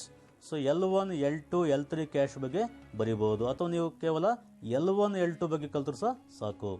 So L1, L2 the cash. L1 ಅಂದರೆ ಏನು? ಸೊ L1 ನೋಡಿ, the types of cash or L1, L2 and L3. ಇಲ್ಲಿ L1 ಅಂತ ಹೇಳಿದ್ರೆ ಲೊಕೇಶನ್ ಅರ್ಥ. ಲೊಕೇಶನ್ ಅದು ಯಾವ ಸ್ಥಳದಲ್ಲಿದೆ. It is inside the processor. ಆ CPU ಒಳಗಡೆ ಇದೆ. This is mother board. Okay, this is motherboard. ಆ ಮದರ್ ಬೋರ್ಡ್ ಏನು ಕಾಣ್ತೀರಾ ನೀವು, ಪ್ರಾಸೆಸರ್ ಕಾಣ್ತೀರಾ, CPU ಕಾಣ್ತೀರಾ. ಆ ಪ್ರಾಸೆಸರ್ ಒಳಗಡೆ ಇದೆಯೋ ಅಥವಾ ಮದರ್ ಬೋರ್ಡ್ಲಿದೆಯೋ, ಪ್ರಾಸೆಸರ್ ಒಳಗಡೆ ಇದ್ದರೆ it is called L1 cache. Okay, ಪ್ರಾಸೆಸರ್ನ ಹೊರಗಡೆ ಅಂದರೆ ಆನ್ ದ ಮದರ್ ಬೋರ್ಡ್ ಇದ್ದರೆ it is called L2 cache. Location 1, location 2 cache ಅಂತ ಕರಿತಾ ಹೋಗ್ತೀವಿ. ತುಂಬ ಸಿಂಪಲ್ ಆಗಿ ನೋಡಿ, ಪ್ರಾಸೆಸರ್ ಒಳಗಡೆ ಇದ್ದಾಗ ಲೊಕೇಶನ್ 1 ಕ್ಯಾಶ್, ಪ್ರಾಸೆಸರ್ ಹೊರಗಡೆ ಇದ್ದಾಗ ಲೊಕೇಶನ್ 2 ಕ್ಯಾಶ್ ಅಂತ ಕರಿತಾ ಹೋಗ್ತೀವಿ. ಓಕೆ, ಸೊ ಅದರ ಬಗ್ಗೆ ನೀವು ಒಂದು ಸಿಂಪಲ್ ಆಗಿ ಬರೆದ್ರೆ ಸಾಕು ಇಲ್ಲಿ ಆನ್ಸರ್ಗಳನ್ನು. So the types of caches are L1, L2, L3 caches. ಹಾಗೆ the cache built inside the CPU is called L1 location 1 cache. ಹಾಗೆ the mother board integrated cache is called L2 cache. Okay, sometimes it is also called as L3 cache. Okay, so processor ಒಳಗಡೆಗಿದ್ರೆ L1 cache, but ಇದು mother ಬೋರ್ಡ್ಲಿದ್ರೆ ಅಂದರೆ ಪ್ರಾಸೆಸರಿಂದ ಹೊರಗಡೆಗಿದ್ರೆ, outside ಇದ್ದರೆ it is called L2 cache. So very simple ಆಗಿದೆ answer. ಈ ಆನ್ಸರನ್ನು byte ಮಾಡಿ ನಿಮಗೆ ಕ್ಯಾಶ್ ಬಗ್ಗೆ ಕೇಳಿದಾಗ ಸಂಪೂರ್ಣವಾದ ಮಾಹಿತಿಯನ್ನು ಕೊಡ್ಬೋದು. Okay, so we are finished. What is cache memory, what is register. ಇದೆಲ್ಲ ಮೆಮೊರಿಗಳು, ನೀವು ಏನು ಕಂಪ್ಯೂಟರ್ ಮದರ್ ಬೋರ್ಡ್ ನೋಡ್ತಕ್ಕಂಥ ಮೆಮೊರಿಗಳು. ಸೊ ನಂತರ ನಾವು ಪವರ್ ಸಪ್ಲೈ ಯೂನಿಟ್ಸಿಗೆ ಬಂದರೆ, ಪವರ್ ಸಪ್ಲೈಗಳಿಗೆ ಬಂದರೆ ನೀವು ಕಲಿಬೇಕಾದಂಥ ಒಂದು ಮುಖ್ಯವಾದ ಭಾಗ ಅಂತ ಹೇಳಿದ್ರೆ SMPS. ಇದು ನಾವು ಒಂದು ಕಂಪ್ಯೂಟರ್, ನೀವು ಒಂದು ಕ್ಯಾಬಿನೆಟ್ ನೋಡ್ತಿರಲ್ಲ, ಕಂಪ್ಯೂಟರ್ ಬಾಕ್ಸ್ ನೋಡ್ತಿರಲ್ವಾ, ಕ್ಯಾಬಿನೆಟ್. ಓಕೆ, ಪಕ್ಕದಲ್ಲಿ ನಿಮ್ಮ ಮಾನಿಟರ್ ಇರುತ್ತೆ, ಮಾನಿಟರ್. ಓಕೆ, ಸೊ ಇಲ್ಲಿ ಸಾಮಾನ್ಯವಾಗಿ ನೀವು ಅದನ್ನು ಹಿಂದೆ ತಿರುಗಿಸಿ ನೋಡಿದ್ರೆ ಸಾಮಾನ್ಯವಾಗಿ ಮೇಲೆ ಸಿಸ್ಟಮ್ ಒಳಗಡೆ ಮೇಲೆ ಕ್ಯಾಬಿನೆಟ್ ಒಳಗಡೆ ಮೇಲೆ ಫಿಕ್ಸ್ ಮಾಡಿರ್ತಾನೆ. This is called SMPS. Okay, so ಇದೇನು ಮಾಡುತ್ತೆ, ನಾವು ನಮ್ಮ ಮನೆಗೆ ಬರ್ತಕ್ಕಂಥ ವಿದ್ಯುತ್ ಯಾವುದು, AC ಕರೆಂಟ್, ಆಲ್ಟರ್ನೇಟ್ ಕರೆಂಟ್ ಇರುತ್ತೆ, alternate current. Okay, AC current ಅಂತ ಕರಿತೀವಿ. ಆ AC ಕರೆಂಟನ್ನು ನಾವು ನೇರವಾಗಿ ಕಂಪ್ಯೂಟರಿಗೆ ಕೊಟ್ಟಾಗ ಏನಾಗುತ್ತೆ, ಅದು ಕಂಪ್ಯೂಟರ್ ಬಳಸ್ಕೊಳ್ಳಲ್ಲ. ಯಾಕಂದರೆ AC ಕರೆಂಟ್ ಇದ್ದರೆ ವೋಲ್ಟೇಜ್ ಜಾಸ್ತಿ ಇರುತ್ತೆ, 230 ವೋಲ್ಟ್ ಇರುತ್ತೆ ಇದರ ವೋಲ್ಟೇಜ್. ಓಕೆ, ಸೊ ಮನೆಗೆ ಬರ್ತಕ್ಕಂಥ AC ಕರೆಂಟನ್ನು ವೋಲ್ಟೇಜ್ ಎಷ್ಟಿರುತ್ತೆ, 230 ಇರುತ್ತೆ. ಬಟ್ ನಮ್ಮ ಮದರ್ ಬೋರ್ಡ್ ಅಥವಾ ಕಂಪ್ಯೂಟರ್ ಬಳಸಕ್ಕಂಥ ಬೇರೆ ಬೇರೆ ಡಿವೈಸ್ಗಳು ಇಷ್ಟು ವೋಲ್ಟೇಜ್ ಬಳಸಿದ್ರೆ ಅಂದರೆ ಸುಟ್ಟಾಗುತ್ತದೆ. ಹಾಗಾಗಿ ಏನು ಮಾಡಬೇಕು, AC ಕರೆಂಟನ್ನು DC ಕರೆಂಟಾಗಿ, ಡೈರೆಕ್ಟ್ ಕರೆಂಟಾಗಿ ಪರಿವರ್ತನೆ ಮಾಡಿ. Okay, we have to convert AC current into DC current. ಎಷ್ಟು, 5 ರಿಂದ 12 ವೋಲ್ಟ್, 5 to 12 ವೋಲ್ಟ್ ಆಗಿ ಬದಲಾವಣೆ ಮಾಡಬೇಕು. ಅರ್ಥ ಆಗಿದೆಯಲ್ವಾ? ಸೊ ನೇರವಾಗಿ ಮನೆಗೆ ಬರ್ತಕ್ಕಂಥ ವಿದ್ಯುತ್ ಏನಿದೆ, current, that is AC current, alternate current. ಆದರೆ ಕಂಪ್ಯೂಟರ್ಗೆ ಬೇಕಾಗಿರ್ತಕ್ಕಂಥದ್ದು ಯಾವುದು, DC ಕರೆಂಟ್. ಸೊ ಇಲ್ಲಿ ವೋಲ್ಟೇಜ್ ಜಾಸ್ತಿ ಇದೆ, ದಟ್ ಈಸ್ 230 ವೋಲ್ಟ್ ಇದೆ. ಬಟ್ DC ವೋಲ್ಟೇಜ್ ಎಷ್ಟು ಮಾಡಬೇಕು, ಇದನ್ನು 5 ರಿಂದ 12 ವೋಲ್ಟ್ ಮಾಡಬೇಕು. ಹಾಗಾಗಿ ಈ ಕೆಲಸವನ್ನು ಮಾಡ್ತಕ್ಕಂಥ ಡಿವೈಸ್ ಯಾವುದು, SMPS. SMPS ಏನು ಮಾಡುತ್ತೆ, AC ಕರೆಂಟನ್ನು 230 ವೋಲ್ಟ್ ಇರ್ತಕ್ಕಂಥ AC ಕರೆಂಟನ್ನು 5 ರಿಂದ 12 ವೋಲ್ಟ್ DC ಕರೆಂಟಾಗಿ ಪರಿವರ್ತನೆ ಮಾಡಿ ನಮ್ಮ ಕಂಪ್ಯೂಟರ್ ಇರ್ತಕ್ಕಂಥ ಬೇರೆ ಬೇರೆ ಭಾಗಗಳಿಗೆ ಬೇರೆ ಬೇರೆ ವೋಲ್ಟೇಜನ್ನು ಸಪ್ಲೈ ಮಾಡ್ತಾ ಹೋಗುತ್ತೆ. ಓಕೆ, ಸೊ ಈ ಪಾಯಿಂಟ್ಸ್ ಬರೀಬೇಕು. ಇಲ್ಲಿ ನೋಡಿ ಅಬ್ರಿವೇಷನ್ ಬಂದಿದೆ, ಇದು 1 ಮಾರ್ಕಿಗೆ ಬರೋ ಚಾನ್ಸ್ ಇರ್ತದೆ. What is SMPS? SMPS stands for switch mode power supply. ಇದನ್ನು ಬೈಟ್ ಮಾಡ್ಕೊಳ್ಳಿ. SMPS ಫುಲ್ ಫಾರ್ಮ್ ಏನಿದೆ, switch mode power supply. Okay, ನಂತರ ಅದರ functions. Okay, what is the function of SMPS? So very important ಇದು. SMPS ಕೆಲಸ ಏನು, it converts AC power to DC power. So ಬ್ರ್ಯಾಕೆಟ್ಲಿ ಬೇಕಾದ್ರೆ ಬರೆಯೋದು, ನೇರವಾಗಿ ಬರೀಬೋದು. 230 volt AC to 5 to 12 DC volts ಆಗಿ ಪರಿವರ್ತನೆ ಮಾಡಿ ಕಳಿಸ್ಕೊಡುತ್ತೆ ಇದು SMPS. SMPS ಫುಲ್ ಫಾರ್ಮ್ ಏನೋ, ಸ್ವಿಚ್ ಮೋಡ್ ಪವರ್ ಸಪ್ಲೈ. ಇದರ ಮುಖ್ಯ ಕೆಲಸ ಏನೋ, it converts AC power to DC power. ಬೇಕಾದರೆ ಮೆನ್ಷನ್ ಮಾಡ್ಬೋದು, ಟೆಕ್ನಿಕಲ್ ಪಾಯಿಂಟ್ಸ್ ಮೆನ್ಷನ್ ಮಾಡ್ಬೋದು ನೀವು. 230 volt AC to 5 to 12 DC volt ಅಂತ ಮೆನ್ಷನ್ ಮಾಡ್ಬೋದು. ಇದು ಬೇರೆ ಬೇರೆ ರೇಂಜಲ್ಲಿ ಸಿಗುತ್ತೆ, ಅದಕ್ಕೆ ಬೇರೆ ಬೇರೆ ಪ್ರೈಸ್ ಸಹ ಇರುತ್ತೆ, ಅದರ ಬೆಲೆ ಸಹ ಬೇರೆ ಬೇರೆ ಇರ್ತದೆ. ಎಷ್ಟು ಸಿಗುತ್ತೆ, ನಿಮ್ಮ ಕಂಪ್ಯೂಟ್ರಲ್ಲಿ ನೀವು ಬಳಸತಕ್ಕಂಥ ಡಿವೈಸ್ಗಳ ಆಧಾರದ ಮೇಲೆ ನೀವು ಅದನ್ನು ಪರ್ಚೇಸ್ ಮಾಡಬೇಕಾಗುತ್ತೆ. ಸಾಮಾನ್ಯವಾಗಿ ಅದರ ವ್ಯಾಟೇಜ್, ಅದರ ಪವರ್. ಓಕೆ, ಪವರ್ನ ಯೂನಿಟ್ ಏನು, ವ್ಯಾಟ್. ಓಕೆ, ಅಂದ್ರೆ ಪವರ್.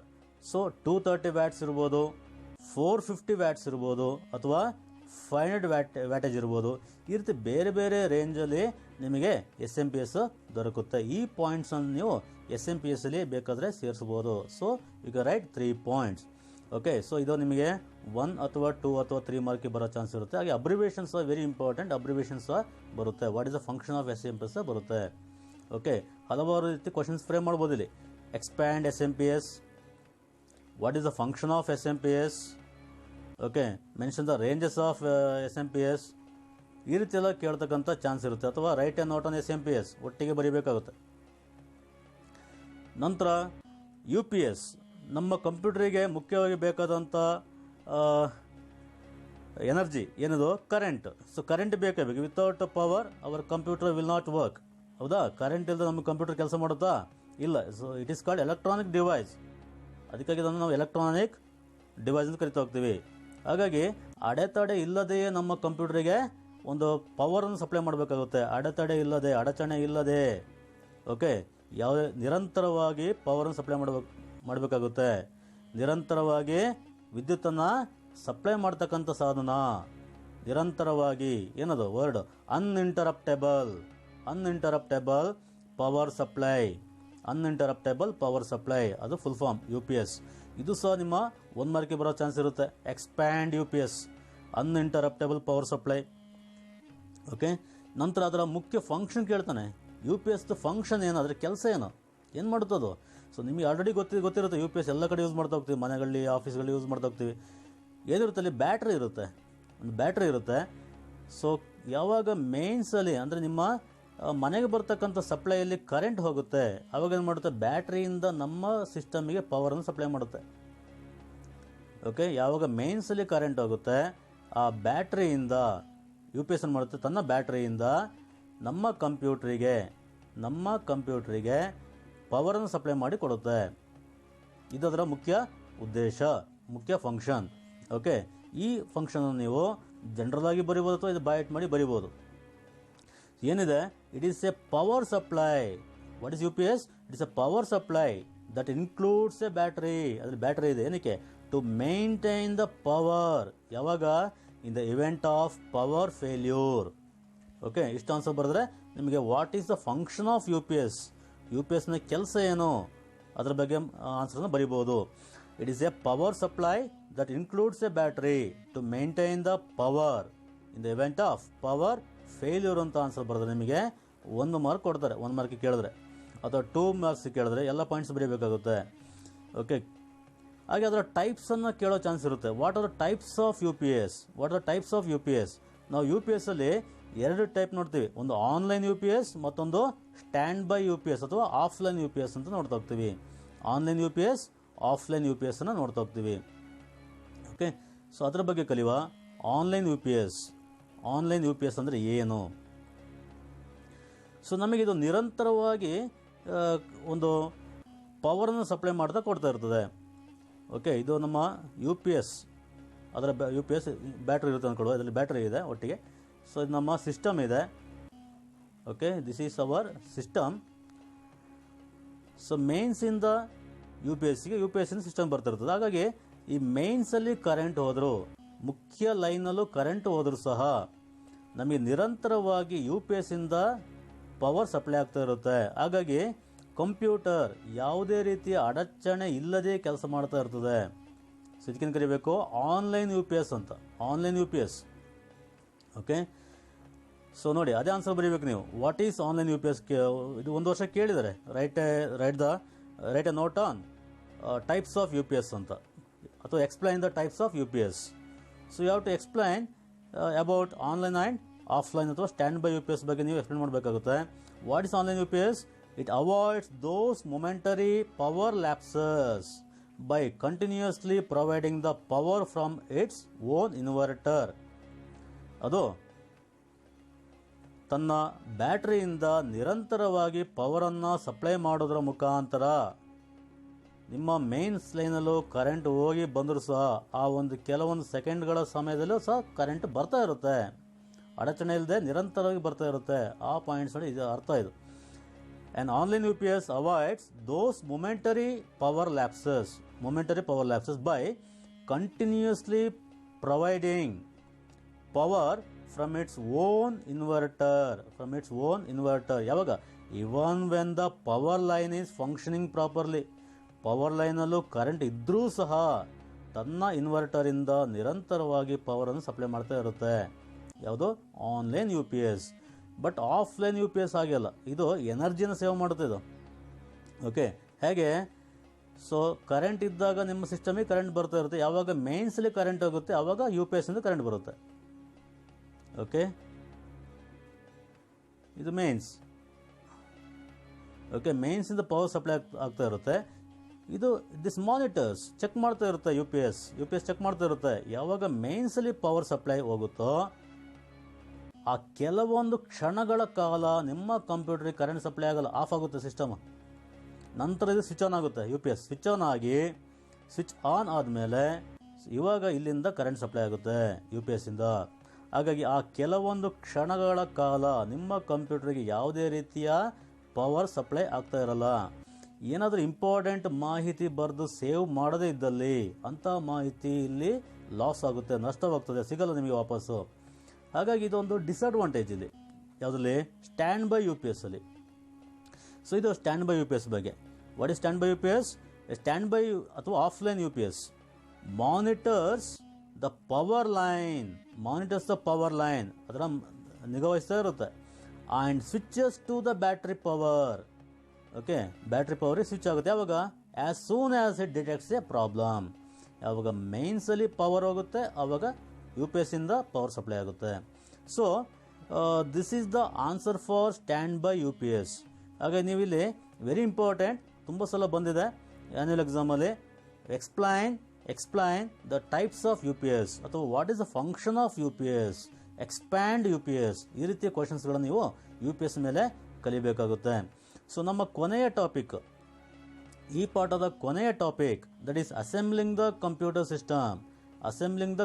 ಸಿಸ್ಟಮ್. ಇಷ್ಟೆಲ್ಲ ಕಲ್ತ ಮೇಲೆ, ಕಂಪ್ಯೂಟರ್ ಬಗ್ಗೆ ಎಲ್ಲ ನೀವು ಕಲ್ತ ಮೇಲೆ ಯಾರಾದ್ರು ನಿಮ್ಮನ್ನ ಕೇಳ್ತಾರೆ ನನಗೊಂದು ಕಂಪ್ಯೂಟರ್ನ ಪರ್ಚೇಸ್ ಮಾಡಬೇಕು, ಯಾವ ರೀತಿ ಮಾಡೋದು? ಆಗ ನೀವು ಹೇಳ್ತಾರೆ ನೋಡಪ್ಪ ಇಂಥೆಲ್ಲ ಬಿಡಿ ಭಾಗಗಳು ಬೇಕು ನಮಗೆ, ಆ ಥರ ಬಿಡಿ ಭಾಗವನ್ನು ತಂದು ಕೊಟ್ಟರೆ ನಾನು ಅದನ್ನು ಜೋಡಿಸಿ ನಿಮಗೆ ಕಂಪ್ಯೂಟರ್ ಮಾಡಿ ಕೊಡ್ತೇನೆ ಅಂತ. ಓಕೆ, ಹಾಗಾದರೆ ಆ ಬಿಡಿ ಭಾಗಗಳು ಯಾವುದೆಲ್ಲ ಬೇಕು? ಓಕೆ, ಆ ಬಿಡಿ ಭಾಗಗಳನ್ನು ಸೇರಿಸಿ ಒಂದು ಕಂಪ್ಯೂಟರ್ ಅಥವಾ ಒಂದು ಸಿಸ್ಟಮನ್ನು ಮಾಡ್ತಕ್ಕಂಥ ಪ್ರಕ್ರಿಯೆಯೇ ಅಸೆಂಬ್ಲಿಂಗ್ ಅಥವಾ configuring the computer. Assembling or configuring the computer ಅಂತ ಕರಿತೀವಿ. ನಿಮ್ಮ ಟಾಪಿಕ್ ಅದು ಅಸೆಂಬ್ಲಿಂಗ್ ದ ಕಂಪ್ಯೂಟರ್ ಅಥವಾ ಕಾನ್ಫಿಗರಿಂಗ್ ದ ಕಂಪ್ಯೂಟರ್. ಸೊ ಏನು ಬೇಕು ನಾವು ಮುಖ್ಯವಾಗಿ ಕಂಪ್ಯೂಟರಿಗೆ? ಅದರ ಬ್ರೈನ್, ಮೆದುಳು ಬೇಕಾಗುತ್ತೆ. ಮೆದುಳು ಅಂದರೆ ಏನದು? ಪ್ರಾಸೆಸರ್. ಓಕೆ, ಕಂಪ್ಯೂಟರ್ಗೆ ಮುಖ್ಯವಾಗಿ ಬೇಕಾದಂಥ ಭಾಗ ಯಾವುದು? ಪ್ರಾಸೆಸರ್. ಓಕೆ, ನಂತರ ಬೇಕಾದಂಥದ್ದು ಯಾವುದು? Mother board. Okay, mother board ಬೇಕಾಗುತ್ತೆ. ಪ್ರಾಸೆಸರ್ ಎಲ್ಲಿಡ್ತೀರಾ? ಯಾವ to keep on the mother board, ಯಾವ to purchase a mother board. ನಂತರ ಏನು ಬೇಕು? ಒಂದು ಮೇನ್ ಮೆಮೊರಿ ಬೇಕಾಗುತ್ತೆ, ಅಂದರೆ ಪ್ರೈಮರಿ ಮೆಮೊರಿ, ನಾವು ರ್ಯಾಮ್ ಅಂತ ಕರಿತೀವಿ. ನಂತರ ನೀವು ರ್ಯಾಮಲ್ಲಿ ನೀವು ಶಾಶ್ವತವಾಗಿ ಸ್ಟೋರ್ ಮಾಡಿ ಇಡ್ಲಿಕ್ಕಾಗಲ್ಲ, ಪರ್ಮನೆಂಟಾಗಿ ಸ್ಟೋರ್ ಮಾಡಿ ಇಡ್ಲಿಕ್ಕಾಗಲ್ಲ. ಹಾಗಾಗಿ you need a permanent memory, it is called secondary memory. Example ಯಾವುದು? Hard disk drive. ಓಕೆ, ಇದು ಬೇಕೇ ಬೇಕು ನಿಮ್ಮ ಸಿಸ್ಟಮಿಗೆ. ನಂತರ ಇವೆಲ್ಲವನ್ನು ಎಲ್ಲಿಡ್ತೀರಾ? ಅದಕ್ಕೊಂದು ಡಬ್ಬ ಬೇಕಾಗುತ್ತೆ, ಡಬ್ಬ, box, it is called cabinet. Okay, ಆ ಕ್ಯಾಬಿನೆಟ್ ಜೊತೆಗೆ ಪವರನ್ನು ಸಪ್ಲೈ ಮಾಡಲಿಕ್ಕೆ ನಿಮಗೆ SMPS ಬೇಕಾಗುತ್ತೆ. ನಂತರ ನಿಮಗೆ ಗೊತ್ತಾಗಿದೆ ಒಂದು ಕಂಪ್ಯೂಟರ್ ಏನಿರುತ್ತೆ ಅಲ್ಲಿ ನೀವು ನೋಡ್ತಕ್ಕಂಥದ್ದು ಕೀಬೋರ್ಡ್, ಮೌಸ್, ಮಾನಿಟರ್. ಓಕೆ, ನಂತರ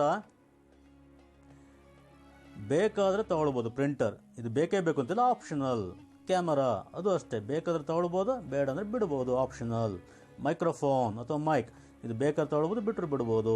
ನಂತರ UPS ಅದು ಅಷ್ಟೇ, ನಿಮ್ಮ ಸಿಸ್ಟಮ್ ಚೆನ್ನಾಗಿ ವರ್ಕ್ ಆಗಬೇಕು ಅಂತ ಹೇಳಿದ್ರೆ UPS ಅನ್ನು ಪರ್ಚೇಸ್ ಮಾಡ್ಬೋದು. ಹಾಗೆ ಸ್ಪೀಕರನ್ನು ಸಹ ಪಡ್ಕೋಬೋದು, ತಗೊಳ್ಬೋದು. ಇವೆಲ್ಲ ಆಪ್ಷನಲ್.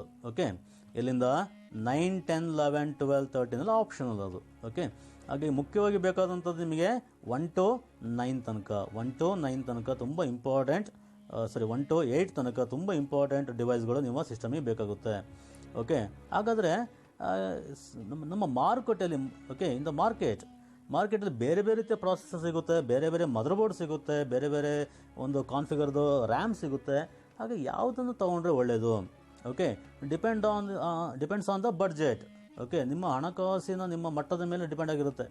ಓಕೆ, ಸೊ ನಾವು ಇವಾಗ 10,000ದಿಂದ 1,00,000ವರೆಗೂ ಬೇಕಾದ್ರೆ ನಾವು ಸಿಸ್ಟಮನ್ನು ಕಾನ್ಫಿಗರ್ ಮಾಡ್ತಾ ಹೋಗ್ಬೋದು. ಹಾಗಾಗಿ ಯಾವ ರೀತಿಯ ಪ್ರಾಸೆಸರ್ ಬೇಕಾಗುತ್ತೆ ನಿಮಗೆ?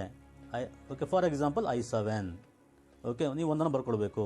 ನಂತರ ಮದರ್ ಬೋರ್ಡ್, ನೀವು ಮದರ್ ಬೋರ್ಡ್ ಆಲ್ರೆಡಿ ಟೈಪ್ಸ್ ನೋಡಿದ್ದೀರ. ಮದರ್ ಬೋರ್ಡ್ ಡಿಫ್ರೆಂಟ್ ಟೈಪ್ಸ್ ಇದೆ. ಇತ್ತೀಚಿನ ವರ್ಷ ಅಂತ ಹೇಳಿದ್ರೆ ATX, ನೀವು ATX ಬರೀಬೋದು. ನಂತರ ರ್ಯಾಮ್ ಸ್ಲಾಟ್ ಯಾವ ಥರ ಇರಬೇಕು? ಅದು DD ರ್ಯಾಮ್ ಥರ ಇರಬೇಕಾಗೋದು, DD ರ್ಯಾಮ್. ಓಕೆ, ಆ ರ್ಯಾಮನ್ನು ನೀವು ಒಂದು ಪರ್ಚೇಸ್ ಮಾಡ್ಕೊಳ್ಬೇಕು. ನಂತರ ಅದರ ಒಂದು ಕೆಪಾಸಿಟಿ ಎಷ್ಟಿರ್ಬೋದು? ಸೊ 4 GB ತೊಗೊಳ್ಬೋದು ಅಥವಾ 8 GB ತೊಗೊಳ್ಬೋದು. ನೋಡಿ, ಇದರ ರೇಟ್ ಅಷ್ಟೇ, ಇದರ ಮೇಲೆ ಡಿಪೆಂಡ್ ಆಗಿರುತ್ತೆ ನೀವು ಎಷ್ಟಾದರೆ ಕೆಪಾಸಿಟಿ ತೊಗೊಳ್ತೀರಾ. ದೆನ್ ಹಾರ್ಡ್ ಡಿಸ್ಕ್ ಯಾವ ಕೇಬಲ್ ಮುಖಾಂತರ ಕನೆಕ್ಟ್ ಮಾಡ್ತೀರಾ? ಅಲ್ಲಿ 3 ಇದೆ. ಐ ಡಿ ಕೇಬಲ್ ಇದೆ, SATA ಕೇಬಲ್ ಇದೆ, ಹಾಗೆ SCSI ಕೇಬಲ್ ಬರುತ್ತೆ. ಸೊ ಈ ರೀತಿ ಅದರ ಸಾಮರ್ಥ್ಯ 1 TB ಅಥವಾ 500 GB. ಓಕೆ, ಈ ರೀತಿ ಅದರ ಸಾಮರ್ಥ್ಯದ ಮೇಲೆ ಅದರ ಒಂದು ಬಡ್ಜೆಟ್ ಡಿಪೆಂಡ್ ಆಗಿರುತ್ತೆ. ಅದನ್ನು ನೀವು ಒಂದನ್ನು ಬರೀರಿ, ಎಲ್ಲವನ್ನೂ ಬರೀಬೇಡಿ, ಒಂದೊಂದನ್ನು ಬರೀತಾ ಬನ್ನಿ ಅಷ್ಟೇ. ಓಕೆ, ನಂತರ ಒಂದು ಕ್ಯಾಬಿನೆಟ್ ವಿತ್ SMPS ಅದರ ಒಂದು ಸಾಮರ್ಥ್ಯ 450 ವ್ಯಾಟ್ ಅಥವಾ 500 ವ್ಯಾಟ್, ನೀವು ಅದನ್ನು ಮೆನ್ಷನ್ ಮಾಡ್ಬೋದು. ಕೀಬೋರ್ಡ್, ಓಕೆ, ನಾವು ಇವಾಗ ವೈರ್ಲೆಸ್ ಕೀಬೋರ್ಡ್ ಯೂಸ್ ಮಾಡ್ಬೋದು ಅಥವಾ USB ಕೀಬೋರ್ಡ್ ಯೂಸ್ ಮಾಡ್ಬೋದು, ಅದು ನಿಮ್ಮ ಅನುಕೂಲಕ್ಕೆ ತಕ್ಕಂತೆ ನೀವು ಬರೀತಾ ಬರ್ಬೋದು. ಹಾಗೆ ಮೌಸ್ ಯಾವುದನ್ನು ಬಳಸ್ತೀರಾ? USB mouse. ಓಕೆ, ಹಾಗೆ ಮಾನಿಟರ್ ಯಾವುದನ್ನು ಬಳಸ್ತೀರಾ? CRTಯೋ ಅಥವಾ LEDಯೋ ಯಾವುದನ್ನು ಬಳಸೋ ಬರೀಬೇಕಾಗುತ್ತೆ. LED ಅದು ಎಷ್ಟು ಇಂಚ್ ಬೇಕು ನಿಮಗೆ? ಓಕೆ, ಅದರ ಒಂದು ಡಯಾಗನಲ್ ಆಗಿ ಅದನ್ನು ಅಳತೆ ಬೇಕಾಗುತ್ತೆ. So this like this 18 inch ನೀವು ಯಾವುದು ಬೇಕೋ ಬರ್ಕೊಳ್ಬೋದು. ಓಕೆ, ನಂತರ ಉಳಿದಂಥ ನೀವು ಪ್ರಿಂಟರ್ ಬಗ್ಗೆ ಅಥವಾ ಇಂಕ್ಜೆಟ್ ಅಂತ ಬೇಕಾದ್ರೆ ತೊಗೊಳ್ಬೋದು, ಲೇಸರ್ ತೊಗೊಳ್ಬೋದು. ಓಕೆ, ಡಾಟ್ ಮ್ಯಾಟ್ರಿಕ್ಸ್ ತೊಗೊಳ್ಬೋದು. ಕ್ಯಾಮರಾ ಐ ರೆಸಲ್ಯೂಷನ್ ಇರುತ್ತೆ. ಮೈಕ್ ಸಾಮಾನ್ಯವಾಗಿ ಅನಲಾಗೆ ಬರೋದು. UPS ಆನ್ಲೈನ್ ಬೇಕೋ ಆಫ್ಲೈನ್ ಬೇಕೋ ಮೆನ್ಷನ್ ಮಾಡ್ಕೊಳ್ಳಿ. ಸ್ಪೀಕರ್ ಎಷ್ಟು ವ್ಯಾಟಲ್ಲಿ ಬೇಕಾಗುತ್ತೆ, 5.1. ಸೊ ಈ ರೀತಿ ನೀವು ಅದನ್ನು ಮೆನ್ಷನ್ ಮಾಡಬೇಕಾಗುತ್ತೆ. So what is this? This is the assembling the computer ಅಥವಾ configuration of the computer. Okay, so ನೀವು ಇದನ್ನು ಕಲಿಯುವಾಗ ವೈಲ್ ಲರ್ನಿಂಗ್ ಈ ಮೊದಲ ಕಾಲಮನ್ನು ನೀಟಾಗಿ ಕಲ್ತ್ಕೊಳ್ಳಿ. 1ರಿಂದ 10, 11, 12 ಕಾಂಪೊನೆಂಟನ್ನು ಮೆನ್ಷನ್ ಮಾಡ್ಬೇಕು. ನೀವು ಆ ಕಾಂಪೊನೆಂಟನ್ನು ಮೆನ್ಷನ್ ಮಾಡಿದ್ರೆ ನಿಮಗೆ ಈ ಪ್ರಶ್ನೆ ಬಂದರೆ ಒಂದು 3 ಮಾರ್ಕ್ ಕೇಳಿದ್ರೆ ಅಟ್ಲೀಸ್ಟ್ ನಿಮಗೆ 2 ಮಾರ್ಕ್ ಬರೋ ಚಾನ್ಸ್ ಇರ್ತದೆ. ನಂತರ ಅದು ಯಾವುದು ಸ್ಪೆಸಿಫಿಕೇಷನ್ ಬೇಕು ಅದನ್ನು ಮೆನ್ಷನ್ ಮಾಡ್ತಾ ಬನ್ನಿ.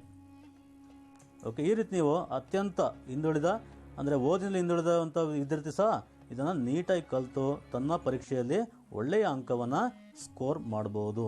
ಹಿಂದುಳಿದಂಥ ಮಕ್ಕಳೇ ಕೆಲವೊಂದು ಸಣ್ಣ ಒಂದು 2-3 1 ಮಾರ್ಕ್ ಕ್ವಶನ್ಸ್ ಕೇಳ್ಬೋದು. What is north bridge, what is clock speed ಅಂತ ಕೇಳ್ಬೋದು. ಓಕೆ, ಅಥವಾ expand DD RAM, SD RAM, ಈ ರೀತಿ ಕ್ವಶನ್ಸ್ಗಳು ಬರ್ತಕ್ಕಂಥ ಸಾಧ್ಯತೆ ಇರುತ್ತೆ. ಈಗ ನಾರ್ತ್ ಬ್ರಿಡ್ಜ್ ಒಂದು ನಾನು ಬರೆದಿದ್ದೀನಿ. It manages the data communication between the CPU and mother board. Already ನೀವು ಮದರ್ ಬೋರ್ಡಲ್ಲಿ ನೋಡಿದ್ದೀರಾ, ಅತ್ಯಂತ ದೊಡ್ಡದಾದ ಚಿಪ್ಸೆಟ್. ಓಕೆ, ಮದರ್ ಬೋರ್ಡ್ ಮೇಲೆ ಕಾಣ್ತಕ್ಕಂಥ ಅತ್ಯಂತ ದೊಡ್ಡ ಚಿಪ್ಸೆಟ್ ಯಾವುದು? North bridge. ಅದೇನು ಮಾಡುತ್ತೆ?